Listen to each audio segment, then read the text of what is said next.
Live from the beautiful sun-kissed island of Kauai, it's Animal Talking. Tonight, join Gary and his guests, Phil Spencer, Lisa Loeb, and Dylan Sprouse. And now, because doing this show is still less stressful than playing Fall Guys Ultimate Knockout, here's your host, Gary Whitta.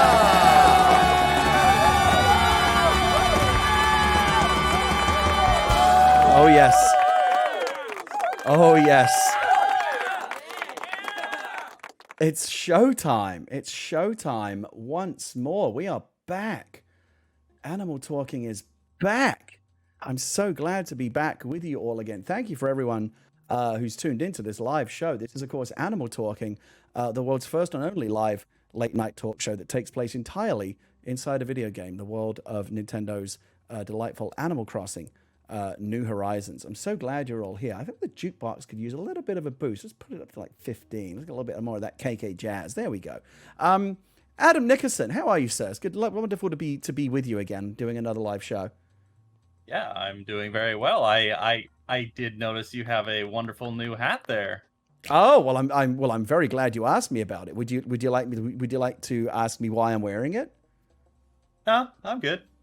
Well, I'm gonna tell you anyway in due course. I don't care whether you ask me or not. I do, of course, because Kate is already in the chat fishing for compliments. I do want to. You've taught her well, Adam. I do want to thank my good friend, pro streamer. Give her a shout out, Kate, twitch.tv/Kate, and our hardworking Animal Talking stage manager for providing me with this crown, the same 1.3 million bell crown that we famously provided to T-Pain.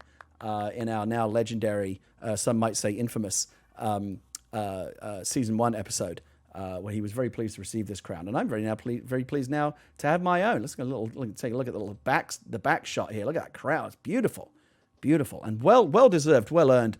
Even if I may do say so myself, I'm very excited and to. You will. Oh, you better believe it. You better believe it. Adam, of course, last week on the show. You may recall that we had we were able to showcase, very happy to showcase and give a leg up, a career boost to a young up and coming music star by the name of Selena Gomez, who was kind enough to come on the show and sing and perform for us and do a live interview, and she was delightful. Oh, she was incredible. Very, very big star. One of the biggest we've ever had on the show, and my goodness. Did she bring in the numbers? We broke Animal Talking audience records, YouTube records for our little channel. We did all kinds of amazing things. Thanks to, not just, of course, to Selena, but to our other guests last week, Corey Barlog, Ashley Johnson, Laura Bailey, and super duper secret surprise mystery guest at the very end there, Shannon Woodward, fast becoming a longtime friend of the show. That was a really great show. And I suspect that we're in for another Stone Cold banger this evening. Head of Xbox, Phil Spencer, is going to be joining us in just a few moments. We have the wonderful Lisa Loeb, who's going to be performing live music here on the show. And of course, the talented and fascinating, just wait until you hear this interview, Dylan Sprouse is going to be joining us on the show as well. But first, since you were kind enough to ask, Adam, I am going to share with you the story of how I obtained this crown that I'm so proud of. You may have heard there's a little game out there on the scene right now on PlayStation and PC, and hopefully coming to other platforms soon. I hope. I was actually bending Phil's ear about that in the green room right before the show. Get this on Xbox so everyone can enjoy it. This little game called Fall Guys Ultimate Knockout. My goodness, what a fun game. And it's kind of a battle royale type thing. Very, very hard to win the coveted crown, but I was able to pull off my first win just earlier this week. And I do want to thank you, Adam, for bleeping the clip that I'm about to show, because I think I managed to say the F word about 5 or 6 times in the course of like 45 seconds here as I won my first ever crown. I'm very, very excited to share this clip with you all right now. I just feel like I'm gonna get there and up the final jump. Or forget to grab. Yeah, the grab part. Is the other thing. That's the grab. But I fell off the stairs already.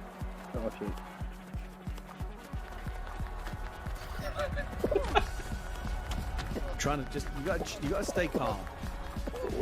Oh Oh, he got a nice push forward. Slushy in front of me. Oh, Yeah. he's down. I'm in the lead. Ooh, you're in the lead. Ooh, I missed it. Go, go, go, go. Go, go, go. Go, go, go. Yes. Yes. Yes. Yes. I got it. Oh my god. I just want to point out that I make no apologies for making you all watch that clip. We've got some big stars on the show that people have come to see. But yeah, the price of entry to meet these big stars is to watch my sad Fall Guys clips. Maybe we're going to do this on a regular basis. I love your intensity face. Oh my god, it's like I think I would have smashed the TV and sent the bill to the developers of Fall Guys, because they would have been wholly responsible had I not won that crown. Just a couple of real quick pieces of housekeeping before we bring the incredible Phil Spencer onto the stage. We do, of course, have this other show that we're excited to do. It's called Dungeon Crossing, every Saturday morning live and thereafter on YouTube. Myself, Shannon Woodward, the incredible Tiny DePass, Brian Gray, aka Urban Bohemian, and of course Adam Nickerson, because he manages to horn his way into everything apparently. We play Dungeons and Dragons inside Animal Crossing, and that's our new show. And the very next episode will be going out live on Saturday, this Saturday, August 15th at 10 a.m. Pacific time, and thereafter on YouTube channels and whatnot. So that's Dungeon Crossing. And then just in general, please do go subscribe to the YouTube channel. We're really trying to grow it. YouTube.com/GWhitta is the home of Animal Talk. And if you can't watch the show live, all episodes are archived there, along with clips and highlights. Dungeon Crossing is there. Even my sad Fall Guys clips are there. It's a veritable smorgasbord of premium gaming content. So that's that. It's already 7:15. I know you're all waiting to get to like the real business. So let me find myself over here real quick. Oh, and I must remember to make a note to myself before I forget something here. Do I have a note? Do I have my note? Oh, I don't. I've got to do it. I must remember to ask my guests to tell bad jokes. How did I almost forget that? And I know they brought some good ones. Okay, we're doing like behind the scenes surgery on the show here, even as we go. My first guest, I'm so excited to have him on the show. You know, this is a video game show. This is a talk show that takes place inside a video game. We're here on Twitch, which is primarily a video gaming platform, and we do like to get interesting people from the world of video games on the show. And they don't come much more interesting, certainly bigger. We're going to talk about big names than my next guest, and let's just bring him on right now. Let's get to it. Please welcome to the show the head of Xbox, Mr. Numero Uno, the Big Kahuna himself, Phil Spencer.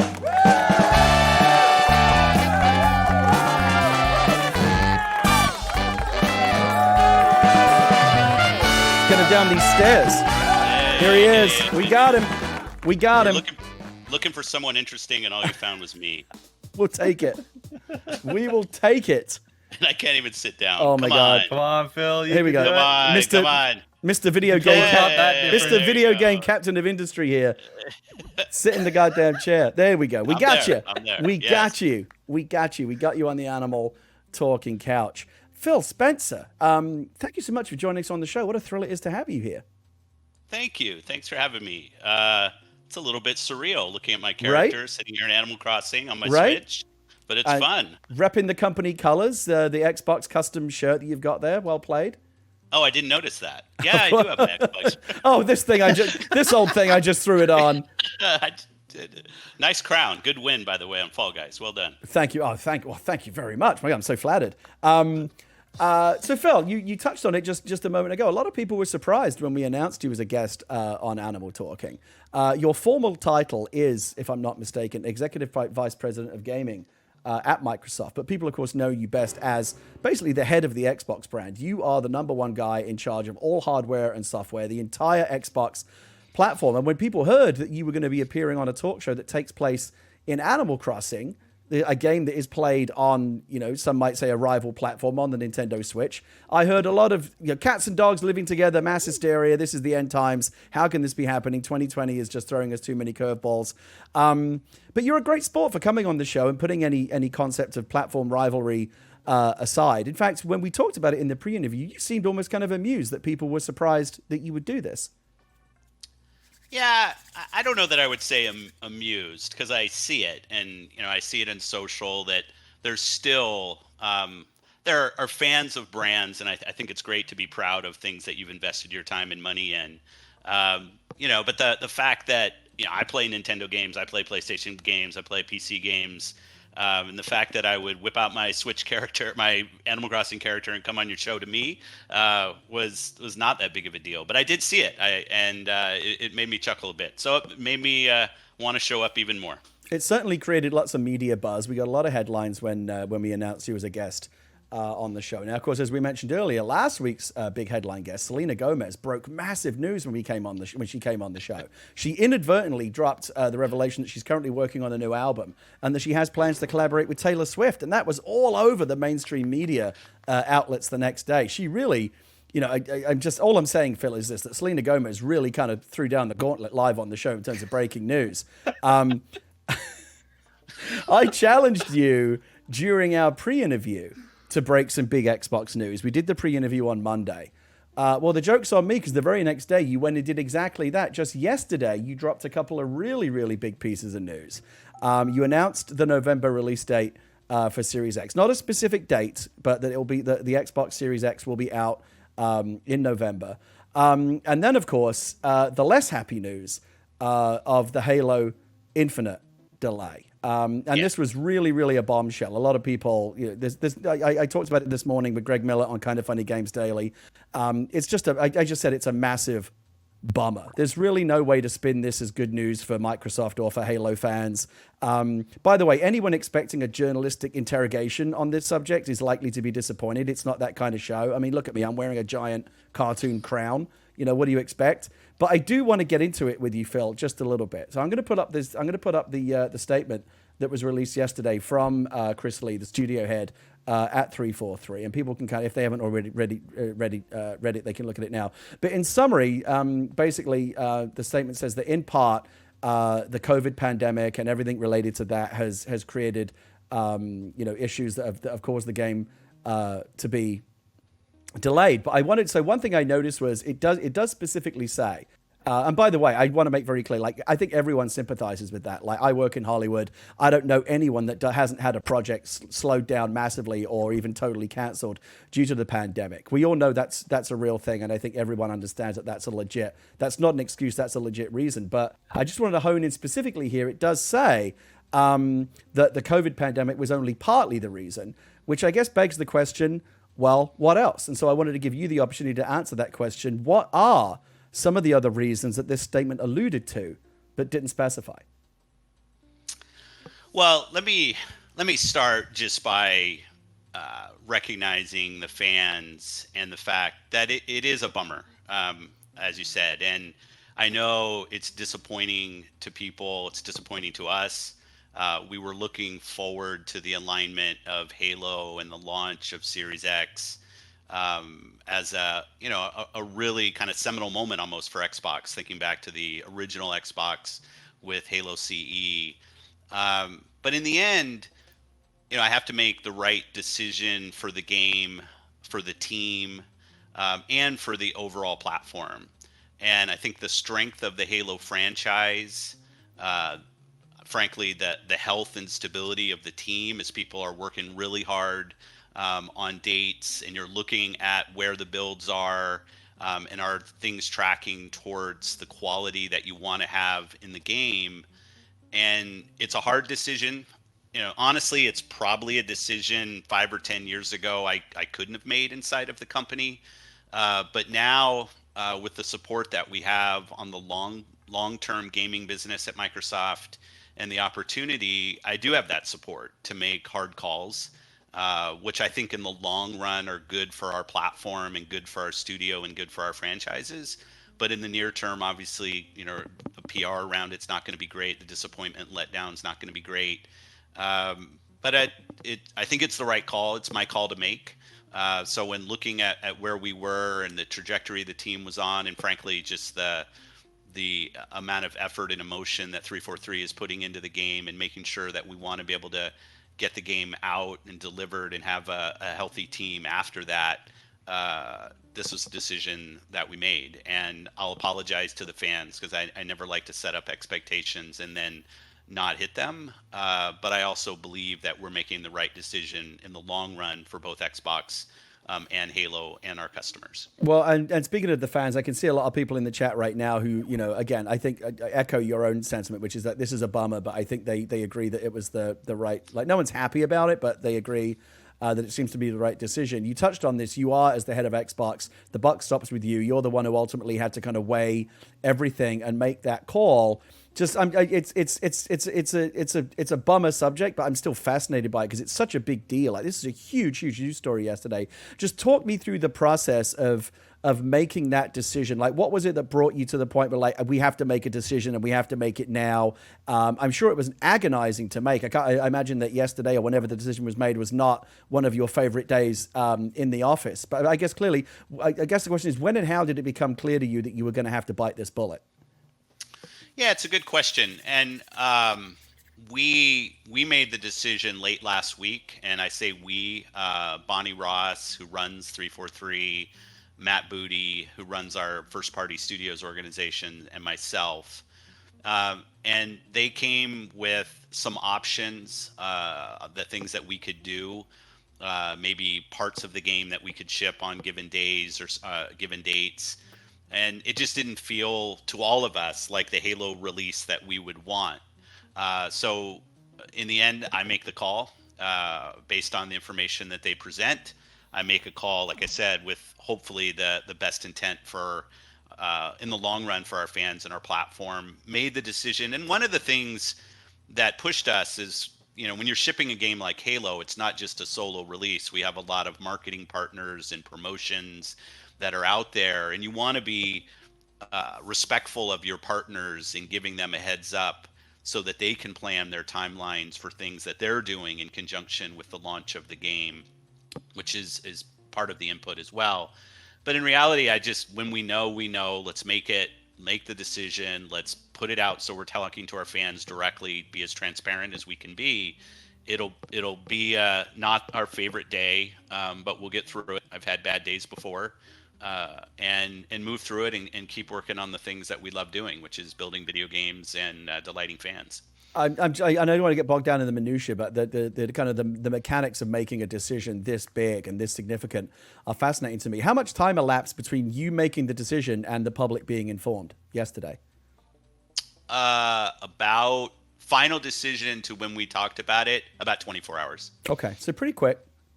Yeah, I mean, it's one of those things when I know, I've just learned in my time in this job that being open with our fans and not trying to, I'm not trying to deceive anybody. When I know something and when we know something, let's get the news out there and deal with it. Because people are making their own, not business decisions, but life decisions on platforms they're going to buy, consoles they're going to buy, and I guess somebody else might have waited to announce it. But when we knew, Chris put the blog together. I said, let's put it up, and we don't need to do it. It's not a lot of fanfare. Let's just move through it. The biggest thing for me was our internal teams and making sure that they felt supported in the decision. And while everybody was going to be disappointed, that our long-term goal is to deliver the best Halo game we've ever delivered, and let's keep that goal and do that when we can. So let me ask you the next question, which is essentially, now what? Halo is, of course, like there's no other franchise out there that is more synonymous with Xbox than Halo. Like, it's they go together like Nintendo and Mario. Like, it's the big one. There's others, but there's nothing bigger than Halo. This would have been, just for trivia fans out there, I believe I'm right in saying this, the first Halo game to launch day and date with the console since the original Combat Evolved. With the original OG That's right. Xbox, but that's not going to happen now. Some might say that launching the Halo game alongside the Series X could be considered like a central pillar of your launch strategy. What now? Xbox, Halo will push to sometime in Q1, but looking into November and the holiday period, do you have to shuffle things around now to compensate? Does this change your launch strategy at all? It doesn't, and I'd say the positive for us, both through the May showcase and the summer and the July showcase, has been just the rise of importance for us in Game Pass. And as we go out and we talk to our customers, it's becoming a real decision maker for people that are both on our platform and people evaluating Xbox Series X as a console for them. And our investment in Game Pass and that portfolio continues to be strong. We've got some more good announcements, really great, strong announcements to come about things that'll be coming to Game Pass. And I think what you'll see from us around the launch of the console, frankly, isn't going to change too much, because you were going to hear a lot about the console and a lot about Game Pass, and how we think those two things together are a real great value proposition for gamers going into next generation. And I'm proud of that. I mean, I'm proud of the work that the team has done to build the momentum around Game Pass and to keep the portfolio growing and strong, and seeing the continued growth in subscribers and gameplay that are happening and games getting discovered in the service. So that was always going to be part of what we talk about when we talk about the console. And I think you'll just hear about that more and more, because it's frankly a unique thing on our platform and something that gamers are really loving. And I just want to say, just on a personal note, Phil, I just want to say, this did end up being kind of very serendipitous. I got a lot of messages going, oh my God, Phil's coming on. Like, some people were saying, Phil's going to pull out. He's not going to come on the show or whatever. It would have been very easy to do that. You could have pushed this announcement till tomorrow morning. You could have done your announcement, you could have come on the show, kept this in your back pocket, announced it the next morning, and you never would have had to address it here on a live talk show. Or you could have just pulled the appearance altogether, but you didn't. You stuck to it. You're here. You're answering questions about it on a live show, and I just want to say that's very admirable. Thank you for coming on the show and talking about it. Well, thanks for that, Gary. I'd say, it's fun to walk out on stage at E3 and announce studio acquisitions and new games, and I think I don't get to be the head of the platform just on the days when there's cheers and happiness. I think I have to be there in both sides. I think that's my job. That's my role for both our teams and our fans. And yeah, I kind of knew, even when we were doing the rehearsals a couple days ago, I already had in my head how this was going to line up. But I appreciate the opportunity to talk to our Xbox fans and be out there and transparent with them. So I appreciate you having me on, and no issues talking it through. Again, we're disappointed. We know it was something that people were looking forward to this year, but we're also incredibly committed to deliver a great game, and I think that's the most important thing. There's a lot of love out there for you right now in the chat. And by the way, as a former journalist myself who worked in the gaming press for many years, I just want to say, if you are interested in changing the news cycle and getting the media talking about something else other than the Halo delay, you could easily just drop the price of the Xbox Series X live right now on the show, or a specific date, or some Lockhart deets. I'm just saying, you don't have to, but you could. Keep it in your back pocket. No, I was going to announce something, that I am working on my next album with Taylor Swift, and I just wanted everybody to know that. No, I'm kidding. That was my bad joke. Sorry. Okay, so listen, we've talked about the Halo stuff. We addressed the elephant in the room. I want to talk a little bit about the whole point of this show is to kind of get up close and personal with our guests. And I want to talk to you a little bit about just you personally, Phil Spencer. You've risen to this incredible position as the head of Xbox in the gaming business, but take me back to the very beginning. During our pre-interview, you talked about how you wrote your first code on an old Sinclair ZX81. What are your earliest gaming nerdy memories? When did this gaming journey start for you at a young age? Yeah, well, I'm a little older than most of our customers, but I'd say like many people in my age bracket, my first video games at home. First video games were obviously in the arcade, and I spent a ton of time in video game arcades, but getting the Atari 2600 at home. And I remember as a kid when I don't know if it was my birthday or some holiday that I got the console, but I literally had in my head that I'm never going to leave my house again. Like there was this almost fear that this thing was going to take all of my time, just as games came in to my being and what I was doing. And my dad was an engineer, so he brought home the Sinclair. That was probably 1980, I'm going to guess. And I started writing programs. I would type them in from the back of Compute magazine. If people remember that, I'd usually make some typos. Finally, someone else other than me is old enough to remember type in listings. I used to type programs into my VIC-20. That's right. That was my next one, was VIC-20, and that's where I learned to code. And I think once you learn to write code, then video games kind of become something different, because not only are you interested in the design and the story, but as new as like we went from 2D to 3D, or as physics was being simulated, the engineering side of me would just always want to know, how are people doing these things? How are programmers able to deliver something that is simulating the real world on my television screen? And that was my early journey, playing with my dad, playing on old Commodore, and then eventually Atari ST and PC. To be honest, I was never a big console player. I didn't really start playing console until I joined the Xbox group in 2000. Yeah, I was more of a PC player until that point. And that was my introduction to console. And obviously I knew some of the franchises and stuff just being around video games, but I was more of a PC player before that. What was your first job in the games business?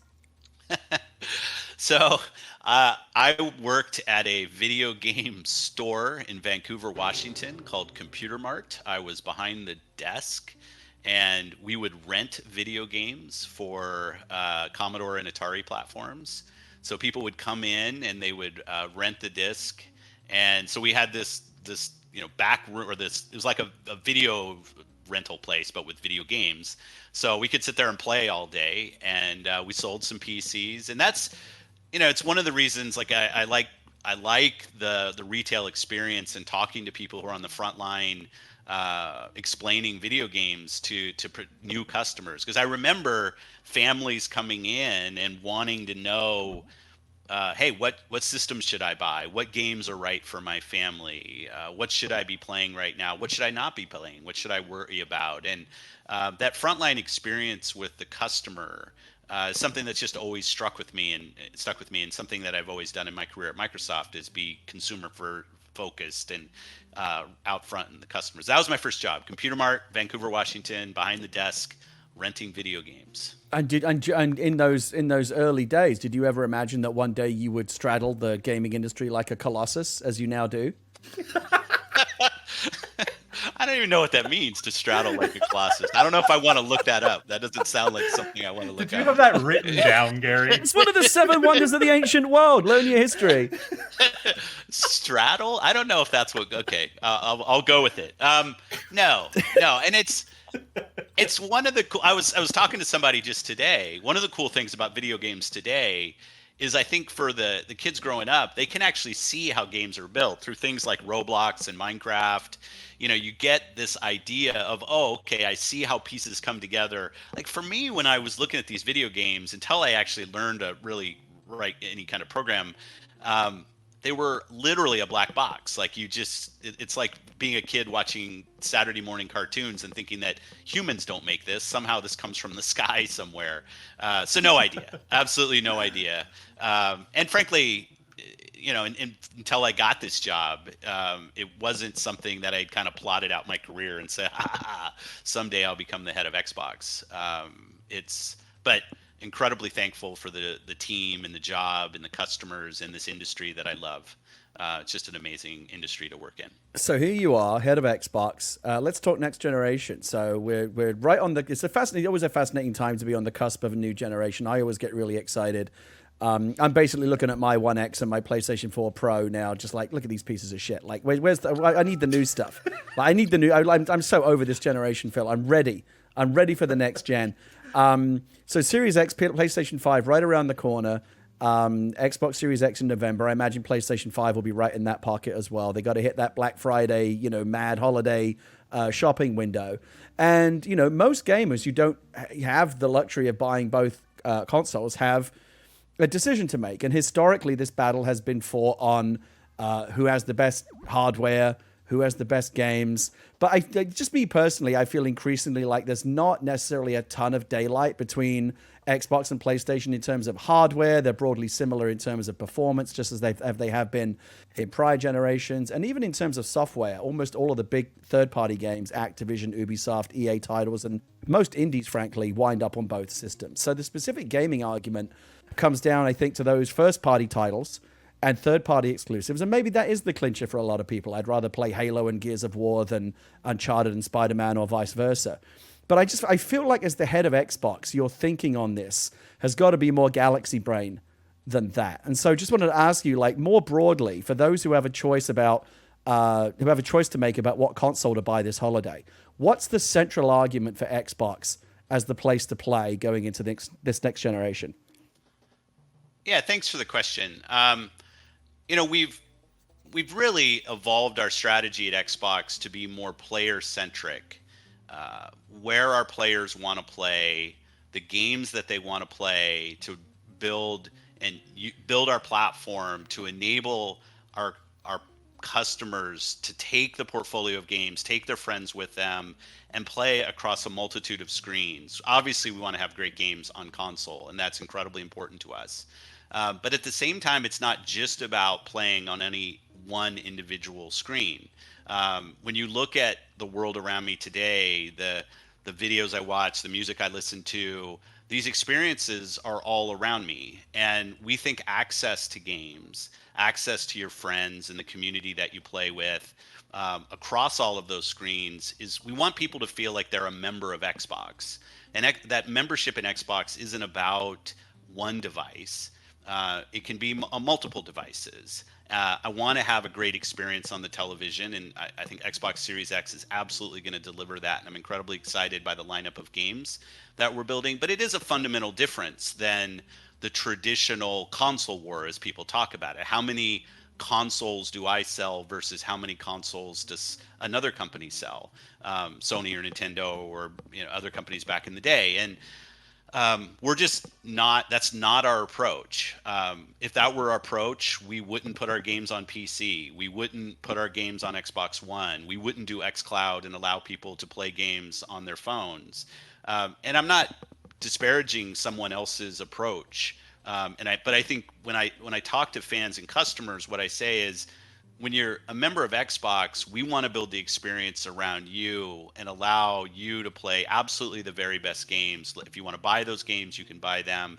If you want to subscribe, we feel like we have the industry-leading gaming subscription in Game Pass, and we want you to be able to use Game Pass across any screen that you want to play on. And that would be our long-term goal. And I think that's our value proposition to customers. And this will be an interesting launch because we're just doing something fundamentally different than what some of the other what Sony's doing. And I think there is a real choice and a differentiation for customers and frankly, the industry, because I think the way the press likes to line up the scorecard is how many PlayStation 5s versus Xbox Series X sold, how many first-party games were sold. And we look at the world as how many players are playing, how many games are they playing, do they enjoy the games they're playing, how many friends are they playing with, and that's just our approach to making Xbox more inclusive and more of an opportunity for everybody to play.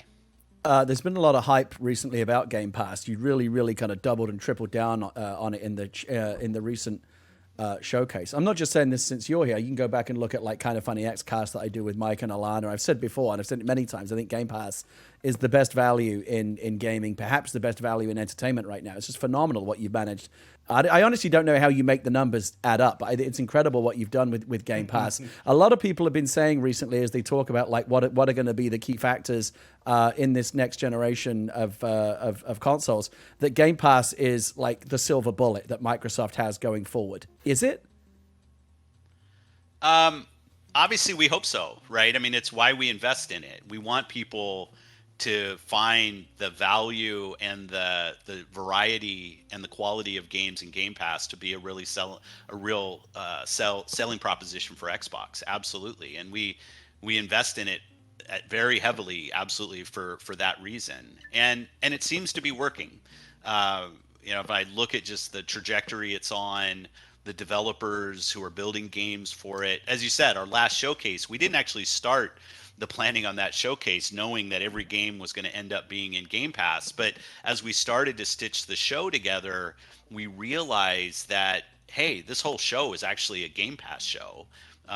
It just shows the power of the portfolio and how the industry is really supporting it. From Japanese publishers are supporting it, European publishers are supporting it, U.S. publishers are supporting it, indies are supporting it, bigger game franchises, tried and true franchises from long ago. It's great seeing the Yakuza games, and it's really opened up a lot of gamers to franchises that maybe they had heard about but not played or not purchased, and now they're able to go play those games. So it's something we really believe in, letting people build their portfolio of games either through acquisition or subscription, however they want to go do that, and play those games wherever they want to play them. That's definitely the mission, and it seems to be working. I'm going to bring our next guest, Lisa Loeb, on in just a few minutes. Before we do that, though, Phil, when you were on the island on Monday for our sound check, you gave me a very interesting little tidbit as someone who's very keen to get my hand on the Series X. You mentioned that the prior day, so basically on Sunday, you actually picked up the first final retail version of the hardware and took it home, like the actual final box that's going to ship to stores in November. You took one home on Sunday, right? You have it in your house. I do, yeah. You son of a bitch. Hey, they said there'd be no swearing. What is it? I know you're not going to swear because you have a lot of decorum and you're a person of some import in the industry. Nobody cares what I do or say. I'm nobody. That's not true. No, of course, I'm very, very envious. Okay, so tell us about that. So you got. I know that you've had, because you've talked about it before, had like previous kind of revs of the hardware, but this is the actual final one that's going into mass production. You took one home on Sunday. That's right. We do, won't go through all of our acronyms, but we do an early run, including, the cardboard, the packaging, the whole thing, so that we can see what we call the out-of-box experience. What is it like to open up the package? Obviously, you're setting up the platform for the first time, plugging it in. And we just want to make sure that we have the full end-to-end experience the way we want it. And the team, I think back like to the Xbox adaptive controller and the amount of work that the team put in to the packaging around that. Like the teams put in so much of their heart and soul into things that we kind of, as we're trying to get to the console, just plow through. Like, let me get this packaging out of the way. Let me unravel the cords, plug it all in, and go. But the platform team and the hardware team, they do an amazing job with really fine details. We're doing some different things with the out-of-box experience to make it easier for like parents setting up the console and for people setting up. But it's good. Yeah, I'm really happy. As you said, I've been using Series X at home now for a few months, and it's a different experience. I've said from the beginning, this generation will be more about feel than pure look. I think that's true of all the consoles, but other people can talk for what they're doing. But when we talk about the CPU upgrade this generation that we're bringing, and just like frame rate, load time differences, it feels very different to play games on my Series X than it does. It's hard to go back, to be honest, and can't wait for our Xbox customers to get their hands on the same thing, and feeling really good about where we are. So you've already basically done like a full unboxing out of what will be the final retail packaging. Do I have that right? That's right. Yeah. So brought it home Sunday, opened it up. I try to find a different TV in the house that I haven't plugged an Xbox into for a while. Now, because I want to have that same experience that somebody would have in their home. Put the batteries in the controller, everything is just as you will buy it or somebody else will buy it in a retail store. There's nothing that's debug or kind of Microsoft employee about it, and go through that full experience. Obviously, I know the platform a little better, so but I try to kind of take that out of it, and what is a new Xbox customer who's incredibly excited about this platform, and how are they going to feel, and that attention to detail on every part of the program program is really important to us and the team. So yeah, that was Sunday, and feel good. Yeah, no issues at all, and team's done really good work, and it's another reason that we felt confident in giving people, just letting them know that we were confident that November is our date. Just real quick on the aesthetic, I thought what was interesting when the two consoles were revealed relatively. I mean, the Series X was actually revealed like fairly early on, and the PlayStation 5 hardware reveal came more recently. I thought what was interesting, Phil, I don't know if you've observed this, but typically the consoles don't look that different. The PlayStation 4 is a horizontal black slab. The Xbox One X is a horizontal black slab. It looks slightly, it kind of looks the same. That's funny. That's what we call it, is the horizontal black slab. The horizontal black slab. You should give me a job in your marketing department. This time, however, the two consoles, perhaps for the first time, I think, have never looked more radically different. Like, you really leaned into the boxy, I might even say kind of brutalist design with this like angular kind of monolithic tower design, like all right angles, very black, very, very, very, very kind of reductive design. And then here comes the PlayStation with this curvy, futuristic, airflow kind of vibe. And it's I think they kind of like really tried to do something aesthetically very radical. I gotta ask you, as someone who clearly made a decision to favor a very boxy and very simplistic aesthetic for the Series X, what did you think when you first saw the PlayStation 5 hardware design? Well, it's hard because I know the physics that we're both dealing with the power of these consoles, and the cooling these consoles, the power, the energy use, the cooling, those are real challenges this generation, because we're talking about consoles that now on the CPU and GPU side are real kind of powerful computers effectively. So we chose our design, I've talked about it before, because we wanted a large fan that we could spin a little more slowly so we're not making noise. We wanted to have a very quiet console. I love what we've done with the Xbox One X, and the quietness of the console is something that we focus on. And so we built a kind of a form followed function design with our console so that we could draw a lot of air with a big fan spinning a little bit slower, so that we didn't get those high pitched whining sounds that sometimes consoles can make. So knowing, that the PlayStation 5 is running at higher clocks, it just creates more for any. It's not a Sony. First of all, I like the design of what they did, so I should start. I have a lot of respect for what the teams do at PlayStation. They're running their box differently than we are, and it creates some unique design challenges in how you keep these things cool. That's true of both of us, so that's not a shot. And they took an approach that's different than the approach that we did. I haven't been around a PlayStation 5 running, but I'm sure that they had similar design kind of goals for themselves around what it means to run, how it sounds, and the impact of how much power it's drawing and these things. Because those are real things that we focused on, and it really led to the design that we have. And they're smart hardware engineers, so I'm sure they thought about it the same way. So I'm curious. I'm sure I'll end up with a PlayStation 5, and I'm curious to see how it actually performs when I hear it. But I like what we've been able to do, and it's one of the things that with my Series X, when I moved it in place of my Xbox One X, no more noise than the Xbox One X, and a lot more power. And I just love that you can just plug it in, literally right in place, and get such a huge upgrade. All my games are working, and it sounds like my Xbox One X did, but just with a lot more power behind it. Let me tell you, as someone whose PlayStation 4 Pro sounded like a goddamn leaf blower during The Last of Us Part 2, I think we'll all appreciate the increased focus on thermal design and cooling in this next generation. Thanks. Yeah, I mean, hardware is hard. We were having this discussion before, and I won't go on and on about this, but I kind of come up as a software person, and you make these hardware decisions years in advance because you're making bets on technology that isn't created yet from our partners at AMD, and your software you can tweak along the way. This hardware, it's like throwing a lawn dart 100 yards and hoping you hit a target that hasn't been drawn yet.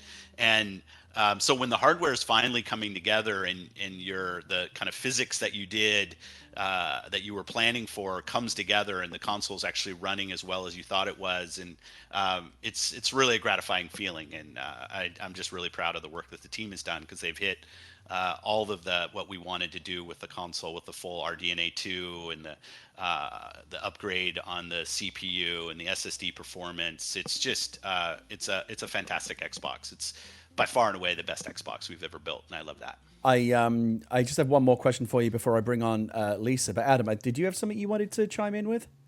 Yeah, I actually just really wanted to say something to Phil about as someone that plays games and has forever, but also have now moved into being a full-time developer. I want to thank you for the positivity and the unity that you bring to the industry, which is a really different take than it has been a lot of the times over the years. And so it's not always about it being a bloodbath and a competition with you. You're always very positive, and it doesn't matter about what systems. You're just positive about the games industry in general, and I really appreciate that. And I know there is a huge audience of people out there who also really appreciate that, developers and gamers. I really appreciate you saying that. And I sometimes, I think, lose some Xbox fans when I talk about the fact that, I do think the games industry is a better place with a strong Nintendo, a strong Sony, a strong EA, and our publishing partners, that Activision, Ubisoft. And I like this industry. This is an industry that's growing very fast. It's got global relevance. And I think there's just more opportunity with us focused on how do we create a better gaming environment for all of our customers. How do we invite more people into this amazing art form that is gaming, that brings communities together? And the kind of two may enter, one may leave mentality is just not something that I share. I've said this, I worry about people some of the bigger companies that haven't been in the games industry and are kind of entering it. And I'm not sure what their long-term motivation is. Are they kind of moving all the deck chairs around and then they're going to leave, or do they have long-term commitment here? But I've been in this industry, some will say too long. I've been in it for a long time, and I know people at our competitive platforms are just trying to do the best job that they can, and that's what we're trying to do. So I appreciate you saying that, and I think in general the industry is very much that way. I listened to your podcast. I saw Corey when he was on, and Corey's great. And we all kind of know each other, and there's a lot of friendships that cross kind of colored platform boundaries from red to green to blue. And in the industry, we're all just, as you know, as a developer, we're all just trying to build great games. The show is such a love fest. I love it. It's so wholesome. Lisa's been waiting very, very patiently, warming up backstage. Yeah, I want to hear it. She's going to be on in just a moment. But I do just want to ask you this one final question, Phil, briefly. Here we are in Animal Crossing. The Nintendo Switch obviously has been a phenomenal success story. Nintendo just put some numbers out recently for Animal Crossing New Horizons, and they're just staggering how successful this game has been. And so while I've got you here on the couch, I just wanted to ask you, as someone in a leadership position in games, have you been surprised by the success of Animal? Like they're phenomenal. I mean, I'm sure you've seen these numbers. Have you been surprised by the success of this game, and what are the lessons that you take from it? Wow. It's hard at this point to be surprised by any success that Nintendo has.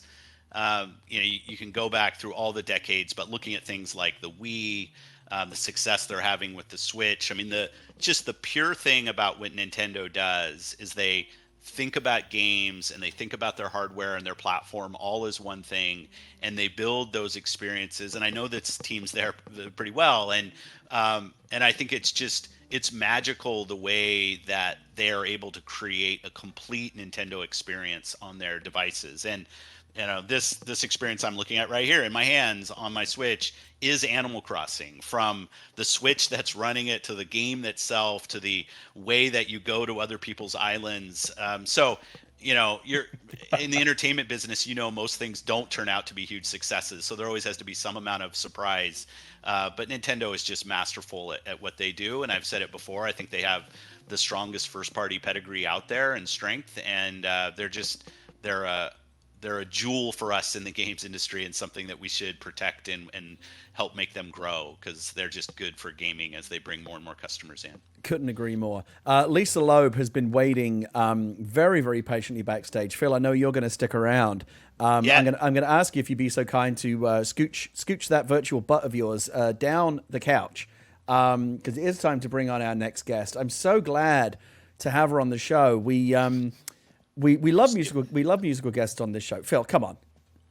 Gaming professional. Okay, there we got it.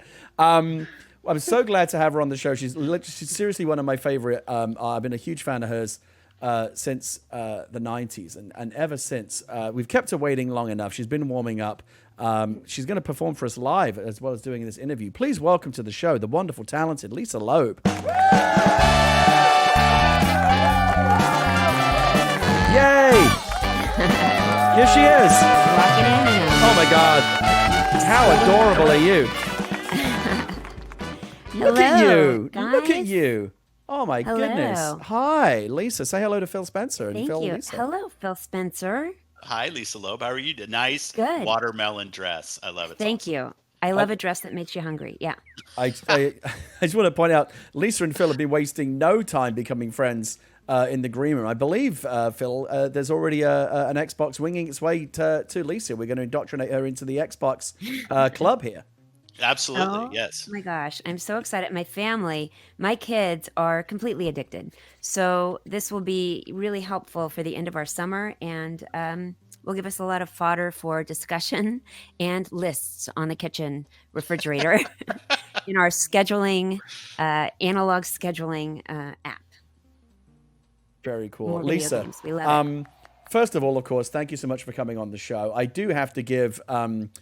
we worked very hard to, you really put our wardrobe department to work. I must say, we did a personal fitting for you over here on the island, and you ended up picking out this rather fetching watermelon dress with these stompy boots. Look at you. I went in thinking I need a little black dress because that's what I normally wear. Something like a little black dress or some outfit that maybe looks like Harajuku in Japan.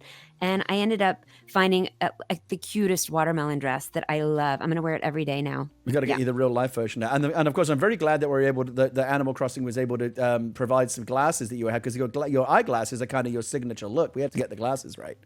I know we did a full eyewear fitting, just like I do with when I'm helping people get their eyewear from my own eyewear line. But I found these, and they're so cute. They're tortoise shell. Look how cute they are. They look almost like my glasses for my stay video. I love it. I love it. So Lisa, we've seen it all on this show. A lot of creative people have been slowed down by the pandemic. We just Halo, even Halo has fallen victim to some degree to the coronavirus. It's been pushed into next year. But my goodness, not you. If anything, you've sped up your creative output during the lockdown. There's so much stuff to talk to you about. Let's talk first of all. You are going to be one of our mods. I think we'll drop the link into the chat right now. You are going to be performing a live concert this Saturday, August 16th. It's called the World Tour Live from Home. Tell me about that. How do you put on a live concert from your own home? Well, it's actually Saturday the 15th. Oh, and I'm sorry. It's both Saturday the 15th and Sunday the 16th because it's my world tour. I have a lot of amazing fans, as y'all do, in other places like Australia. They're going to be watching it at 11 o'clock in the morning, in Japan and other places. So I picked a time that's Saturday at 6 o'clock Pacific time so that people all over the globe can watch. And I'm doing it with my friend's company. It's called Stage It. And so I get to play a concert. People can either give requests in advance, through Twitter and Facebook and Instagram and everything, or they can wait till the actual show and give me some requests on the spot. And it's a little bit interactive. So I'm excited. I was supposed to be on the road anyway now, traveling across the country, but I've been at home doing so many sort of live appearances on all the social media, but I wanted to play something that felt more like an actual concert. That's really cool. And again, I feel like I had to barrel through this list. There's so many things for you to talk about. You have a new fan club. I'm dropping that link into the chat right now. Lisa Hey, when you Loeb. said barrel, though, I have to say, when you said barrel, all I could think about was Niagara Falls, like people who go, because I know there's a lot of Canadians here today, and Too many. You know, They're people who everywhere. go in barrels over the edge. You know how you go over the edge in a barrel on Niagara Falls? Like people actually used to do that. You just launched I would never do that. I would never do that. This interview is already going off the rails in the most delightful way. I love these segues. Lisa, tell me about this new fan club. LisaLoeb.com/fans. This is something new that you're doing. Tell us about it. You know, it's kind of old school. When I was a kid, I was a member of the David Letterman fan club, the Police fan club. David Letterman fan club was cool because they gave you a fly swatter that said David Letterman on it. I thought that was hilarious. But anyway, there's so many great fans out there, and I've been connecting with them through the social media things. And also it shows a lot of the people who are members of my fan club are actually people I know by name, who I see from, whenever I'm in Chicago and upstate New York and Texas and Florida and all these places. So it's fun to have everybody in one place. And we do really fun things like watch-alongs of my old TV shows. I have a reality show and a cooking show that we're doing watch-along each week. And we get to, I talk about what it was like shooting the show and what was happening. And we've done Zoom parties and Zoom meetings. And so you get a lot of cool things if you're a member of the fan club. You get to see videos before they're out. You get opportunities. Like we just did, we were selling the test pressings from my vinyl of my album, my single Stay, which we put out on vinyl last year. And so we were making those available. But the fan club, they got to buy them first. So it sold out from just the fan club. Phil, you're roughly my age, so you would have been still cool in the 90s. Were you into Lisa Loeb's music? Oh, I think she's amazing. She's the reason I'm on the show today. When I heard Lisa Loeb was on. Wait, now I have a question, Phil, though, because we are actually exactly the same era. When I was a kid, we used to play Merlin was my Xbox, Merlin and Simon, and Pong. And my family was especially into I thought it was in television, but it was actually Odyssey, Magnavox's Odyssey. Oh, yeah. Yeah. The first real game console. Yeah, and we used to play Pong, and then we'd play things like Take the Money and Run. But were you actually listening to music when you were in the mid-90s? I was so busy working and playing concerts and writing music. I've been hosting this Sirius XM show on the 90s on 9, which is a 90s station, and it's not the music I was necessarily listening to in the 90s. Like, were you listening to a lot of music in the 90s? I've always been a big music fan. I have to admit, I'm a punk rock fan. So like Fugazi or like yeah, absolutely Okay. Fugazi. Oh my God. Yeah. So like yeah, which and, punk? I would like today. Which punk? No, well, like start with like the Wipers. Do you know the Wipers? Oh, Good yes. Portland band. yeah. Obviously things like Misfits, the Boyles.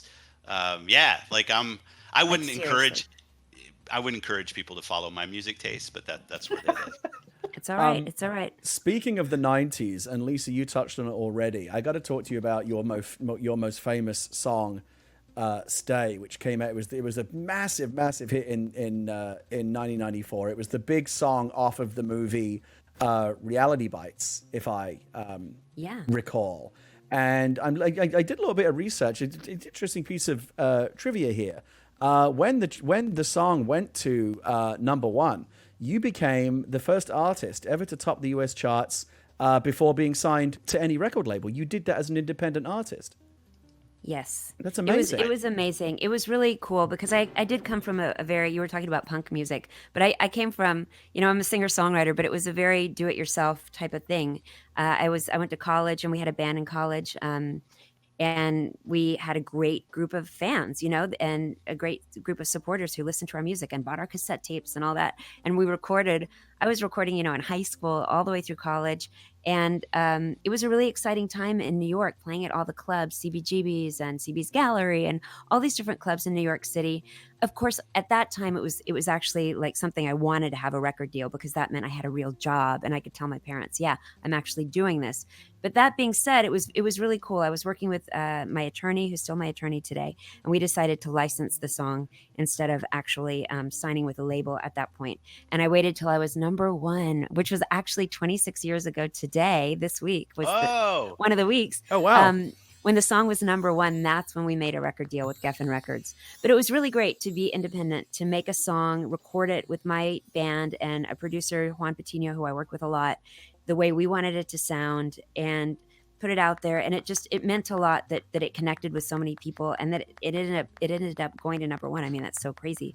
But having that kind of support from the world, it's good for confidence, and it's helped me up to now. I always am kind of an independent spirit, but I also like, the business of music and figuring out how to reach more people and connect with more people. So, but it was really awesome. It was very exciting. So many interesting pieces of trivia here in the Wikipedia page for the song. Ethan Hawke directed the music video. Yes, that was super cool. Also, because I think the record company, Ethan was the one who gave the song to the record company and to Ben Stiller and all the people who were putting the soundtrack together for Reality Bites. So he was a fan of mine, and we were friends, and he came to my shows, and I was composing music for his plays. He had a theater company, and there was just a big group of us that ran around New York City, and a bunch of artists and playwrights and stuff. So Ethan was really involved, obviously, and he was a big movie star too. He had done all these great movies. So when we told the record company that he had the idea to direct the video, I think they were mostly excited that this movie star guy was going to direct a video. But what was really special was that he had a great idea. He wanted to shoot it all in one take video.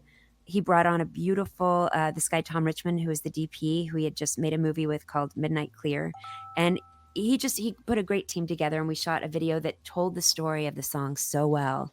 And I feel like the way he made the video was, ended up being the thing that was really cool, not just that he was a movie star. It's such a beautiful song. It's one of my favorite songs from the 90s. We've talked about it a lot. But I feel like we can go one better. Lisa, would you be good enough to give us a rendition of Stay? I will. I'm going to take out one of my headphones. You might hear my headphones fall on the floor if the other one just plops out all of a sudden. But here's the song, Stay, I Missed You.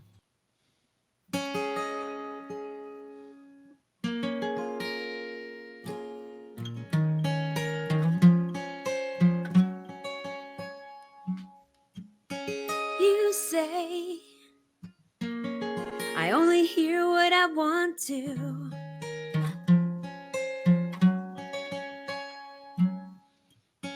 You say I talk so all the time, so.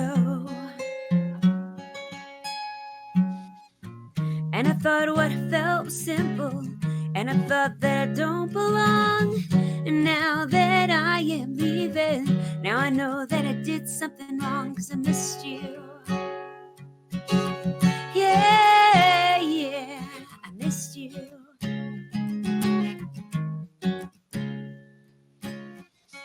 You say I only hear what I want to. I don't listen hard, don't pay attention to the distance that you're running to anyone, anywhere. Don't understand if you really care. I'm only hearing negative, no bad. So I turn the radio on, I turn the radio up, and this woman was singing my song. Lovers in love and the others run away. Lover is crying 'cause the other won't stay. Some of us heavily weep for the other who was dying since the day they were born. Well, this is not that I think that I'm throwing, but I'm thrown. And I thought I'd live forever, but now I'm not so sure. You try to tell me that I'm clever, but that won't take me anyhow or anywhere with you. And you said that I was naive, and I thought that I was strong. Oh, I thought, hey, I can leave. Oh, now I know that I was wrong, 'cause I missed you. Yeah, I missed you. You said you caught me 'cause you want me, and one day I let me go. You try to give away, keep her, or keep me 'cause you know you're just so scared to lose. And you say, stay.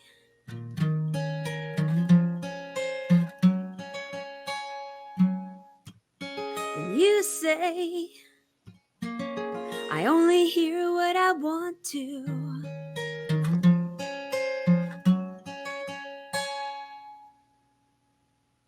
Oh my God. Thank you. Phil, how you doing over there? Phil, aren't you glad you came? How cool is this show? I'm just glad I was before that because, like, Yeah, how do you follow was that? incredible. That was awesome. Poor Dylan Sprouse. Is he still here? Maybe he bailed out? My goodness. Sounds like a musical theater song. Poor Dylan Sprouse. He went to his room to find his dog. That was awesome. That was beautiful, Lisa. Thank you so much. That was amazing. you. And you know, we do a lot of pre-recorded music on this show, but just so there's no confusion, like this is all live. You're sitting there with your guitar. Everything you're going to do tonight is you're Yes. performing live. Thank you so much. It's live. Here's listen, guitars and speaking at the same time. Phil, I'm just yeah. saying, I feel like Lisa's dropped down the gauntlet. You know, that price, that release date, that might be the only way to get the momentum back for your appearance on this show. Yeah, you got to I'm come in done. hot. I'm done. Yeah, you got to No, come in hot. There's no coming back from that. I'm done.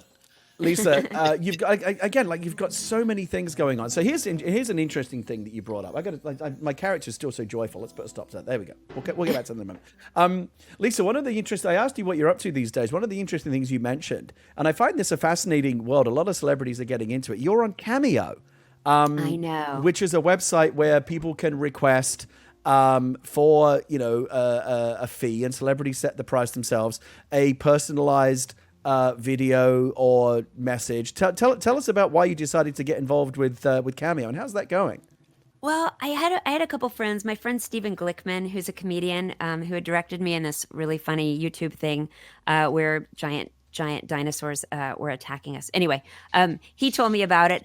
And at first I was like, I don't know. It's like, the Real Housewives of here and there. And I just thought, I don't know about this. But I have to say, I tried it out. And it's been, like I said, I love playing music. But one of the things that I really do love about what I get to do is I get to connect with people and meet people, whether it's like sitting next to somebody interesting on an airplane or talking to people after shows and hearing people's stories. And people ask me for birthday messages and anniversary messages and a lot of people lately, because of what's going on in the world and it's tough with COVID and people at home, they want messages that are uplifting or messages to tell somebody in their life that they really appreciate who they are and what they're doing. Or, schools telling their dance students, we love that you were able to do your dance recital online on Zoom. So there's a lot of those kind of messages, as well as now they're doing Zoom meetings. So I've gotten to meet like a mom in Scotland who just wanted to chat with me, and I played her some songs, or a songwriter who we sang together over Zoom. So it's been a really great way to connect with people. And it's kind of like, if you do it, it is who your people who come to you are. So I have these great people and sweet people and wonderful messages. And it's been a really fun way to continue to connect with people, just like with Facebook and other things. And you don't stop there. I mean, when you first told me this, I thought, okay, now you're pulling my leg. But you've got so much going on. You have your own brand of coffee. We're going to go over here. It's called Lisa Loeb's Wake Up Brew. Well, first of all, I mean, are you a big coffee drinker? Are you the kind of person that's like intolerable in the morning until you've had a cup of coffee? Yes, like I don't even let myself get intolerable. I just get the coffee. And when I travel, like I remember once I visited somebody in Mexico and I wasn't sure if they had a coffee maker in their house. So I had to bring a special French press that was not going to break when I traveled with it. And like I had to grind the coffee beans. I'm not grinding the coffee beans anymore because we have a machine that does it for us. But I work with this company called Coffee Fool, which is such a sweet company.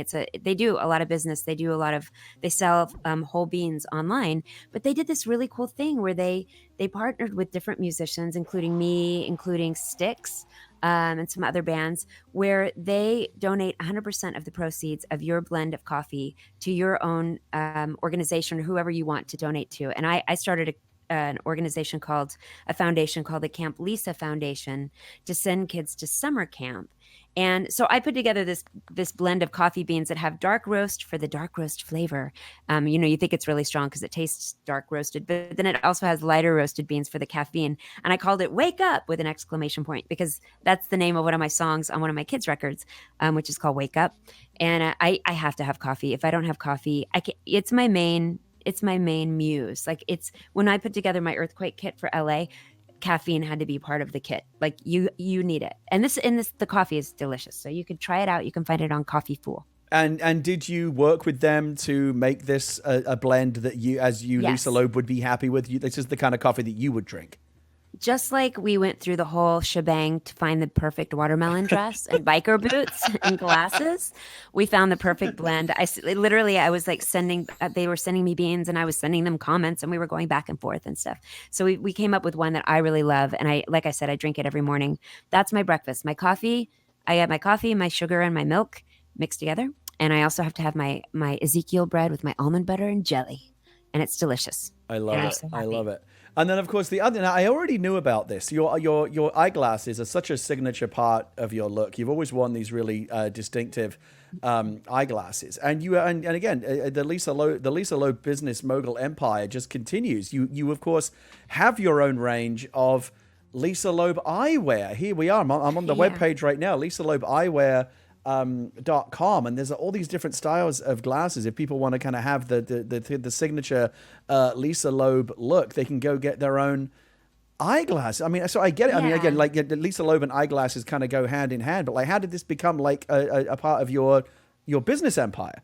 Well, I started wearing glasses when I was, I guess, a young teenager, and it wasn't a really big deal to me because I couldn't see and I needed them.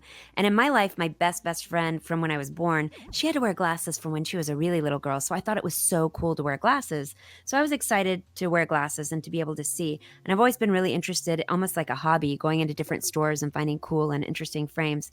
Along the way, I became a professional musician, and some of the only questions I would get sometimes from major interviewers would be, instead of asking me about my guitar playing or my craft, I was like, I'm a crafty songwriter. They wanted to know, like, what about your glasses? I'm like, well, what about my music? So I was kind of like, I didn't want to talk about my glasses. And finally, I came to terms with the fact that, like, I love Elton John. I love Elvis Costello. There's so many people I love who are famous for and even David Bowie, like what they look like is what you love, but you also like their music. So I said, okay, I've got my glasses. And then what really hit me was women and girls started telling me that they feel comfortable wearing their glasses because they saw me wearing glasses on TV and they realized that it was okay and that was cool. And that really, I was like, I have to have an eyewear line. I have to get more glasses that fit different people's faces, different skin tones. They all have a little bit of a lift, even when they aren't completely cat-eye glasses, because you got to lift your face if you're a woman. But it was just something that really was something that was really important to me. And I work with an eyewear designer. When it's not COVID time, we sit at my kitchen table and go through all of the different styles. Now we do Zoom meetings with glasses in hand. But it's just something that's important to me. And I think it's great that women and girls and petite girls can feel comfortable, in their own skin and their own glasses. I love it. Phil, as a captain of industry yourself, there you are kind of steering this massive Xbox ship over at Microsoft. Here's Lisa with her own coffee range, her own coffee beans, her own eyewear range. And trust me, we're not even done yet. There's more to come. As one businessman, representing, looking at what Lisa's up to, you got to admire the hustle. Oh, it's awesome. I feel like I should be sitting behind this plant over here on the set. I'm just like insignificant. No, I love the indie story. Like there's so many indie game developers right now, and like your Crown, right? Fall Guys, like these teams that are doing great things and reaching huge audiences, and hearing Lisa's story about kind of being indie and hitting such success when that really wasn't the norm in music. It's inspiring. It's a great story. You should be very proud of that. Thank you. And it's cool, like, again, not to like totally just blow smoke places, but it's something like Xbox, it's such a cool thing. It reaches so many people. It's in their homes and it's what they love. And there's so many different elements, of what's there. And that's what's fun to do, is to be able to figure out, you make something, or there are different things you're excited about, and how do you get that to the people who are interested in it? Where do you find your community? Who's out there? So it's always developing and growing. And there's always something that I'm really excited about doing next. But music is always sort of at the center of it, I feel like. So Lisa, you're doing all this amazing stuff, but you are, of course, first and foremost, a musical artist. And we got to talk about your most recent album. It's called a Simple Trick to Happiness. I've got the album art up here on the screen right now, and I know you wanted to do a song from the most recent album. Let's hear like what is you're going to do? Tell us what you're going to do off the new album. Well, the album "A Simple Trick to Happiness" is full of songs. It was a really personal record to me, and as a person who is my age and Phil's age, I wasn't writing songs about like brokenhearted 22-year-old. I was writing about what's going on in my life now, and I have to say, like there's a lot of people in my life and a lot of grown-ups and parents and kids, and sometimes people say things that are like the most amazing advice, and this album kind of feels like that. Like I think I even used this lyric in the song I'm going to sing, but I wanted some of these songs to feel like the Post-it note you stick on your window, your mirror, so you can remember things throughout the day. And I have to say the video of the song, you got to watch the video because we have this huge game of Jenga. That's what my life is represented by. A huge Oh game yeah, of Jenga. we'll post a link because I'm going to post a link to your official YouTube channel in a moment. I also just posted a link to this page, which has quick and easy links to go find the album. You can stream it on Spotify, and Apple Music, and other services. But yeah, would you be good enough to give us a little preview of a song from the album? Yeah. This is a song called "This Is My Life." It goes like this.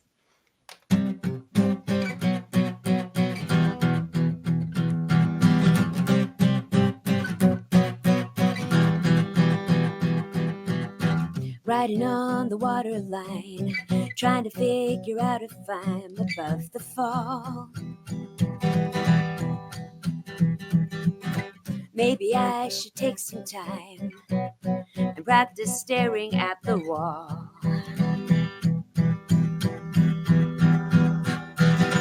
When I'm looking through the glass, I can only see the half that I can see. Then I woke up, didn't know if I had fallen back to sleep. Was I dreaming? Am I dreaming? Is this happening to me?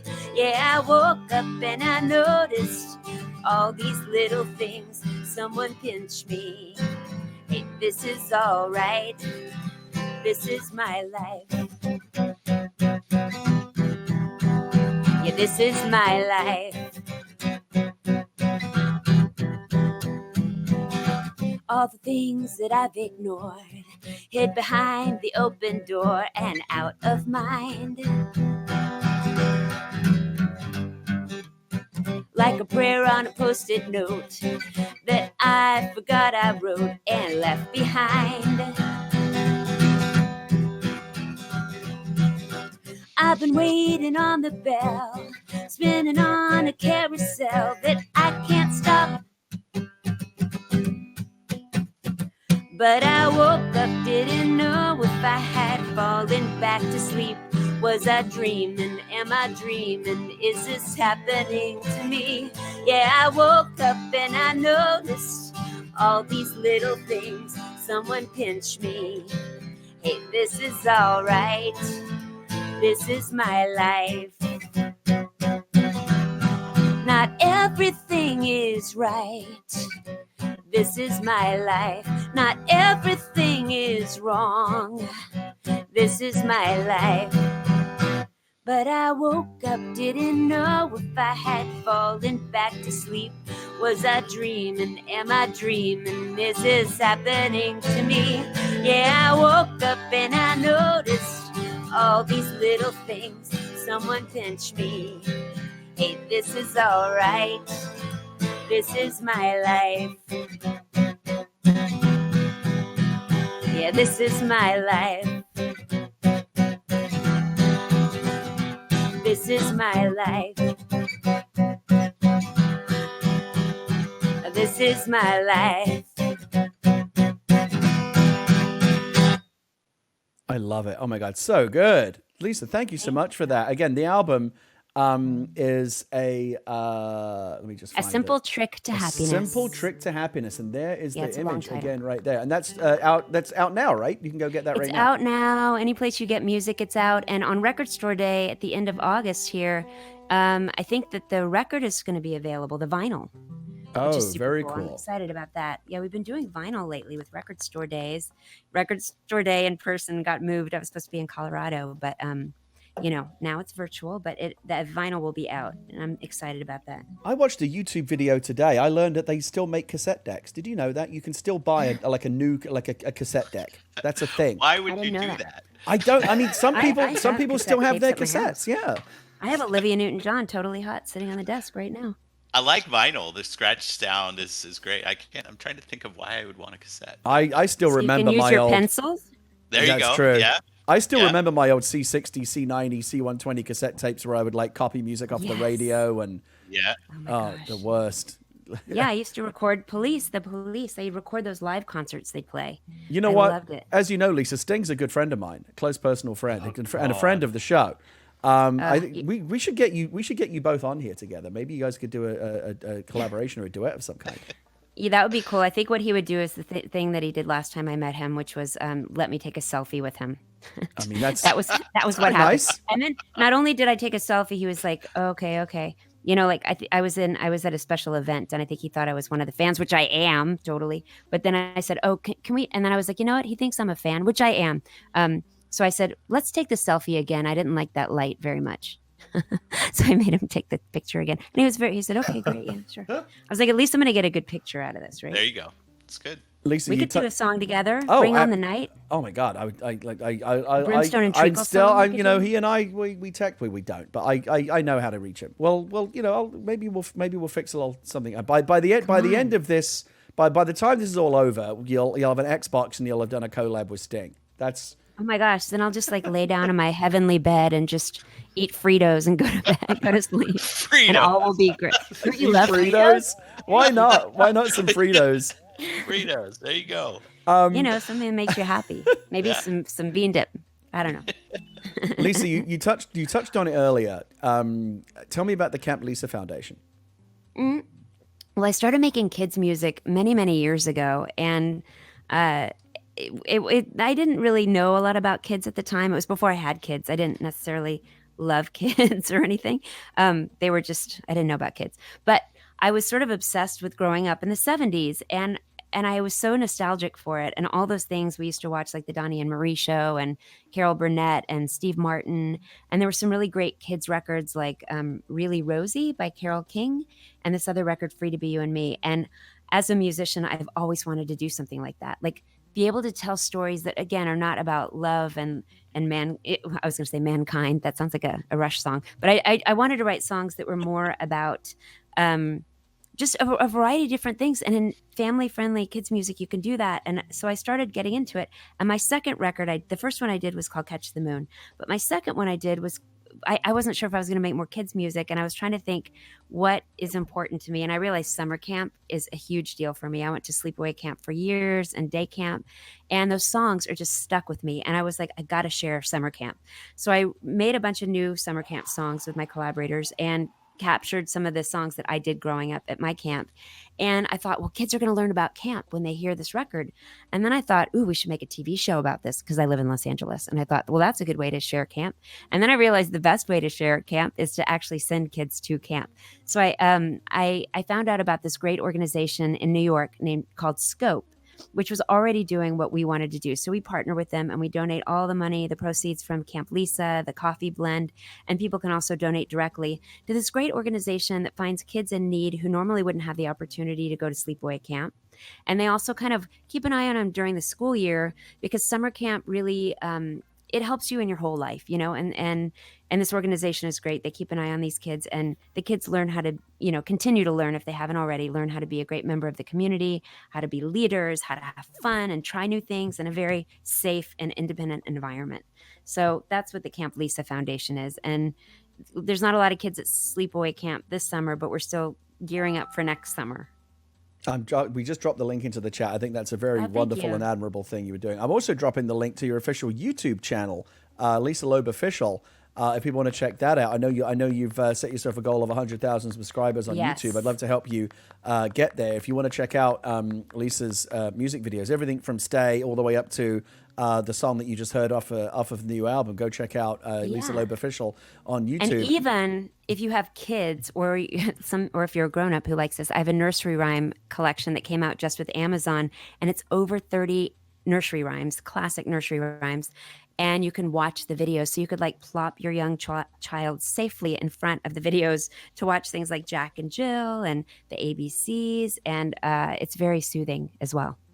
So I love that. So as I mentioned at the top of the show, Lisa, I've been a fan of your music since the 90s. And then I kind of rediscovered you because I found out when I had a child of my own that you had added this incredible new kind of string to your bow musically by branching out and doing music specifically for young children, which I just think is wonderful. My daughter loves listening to your music. And in fact, just recently, I'm going to put the picture up right here, you actually even won a Grammy.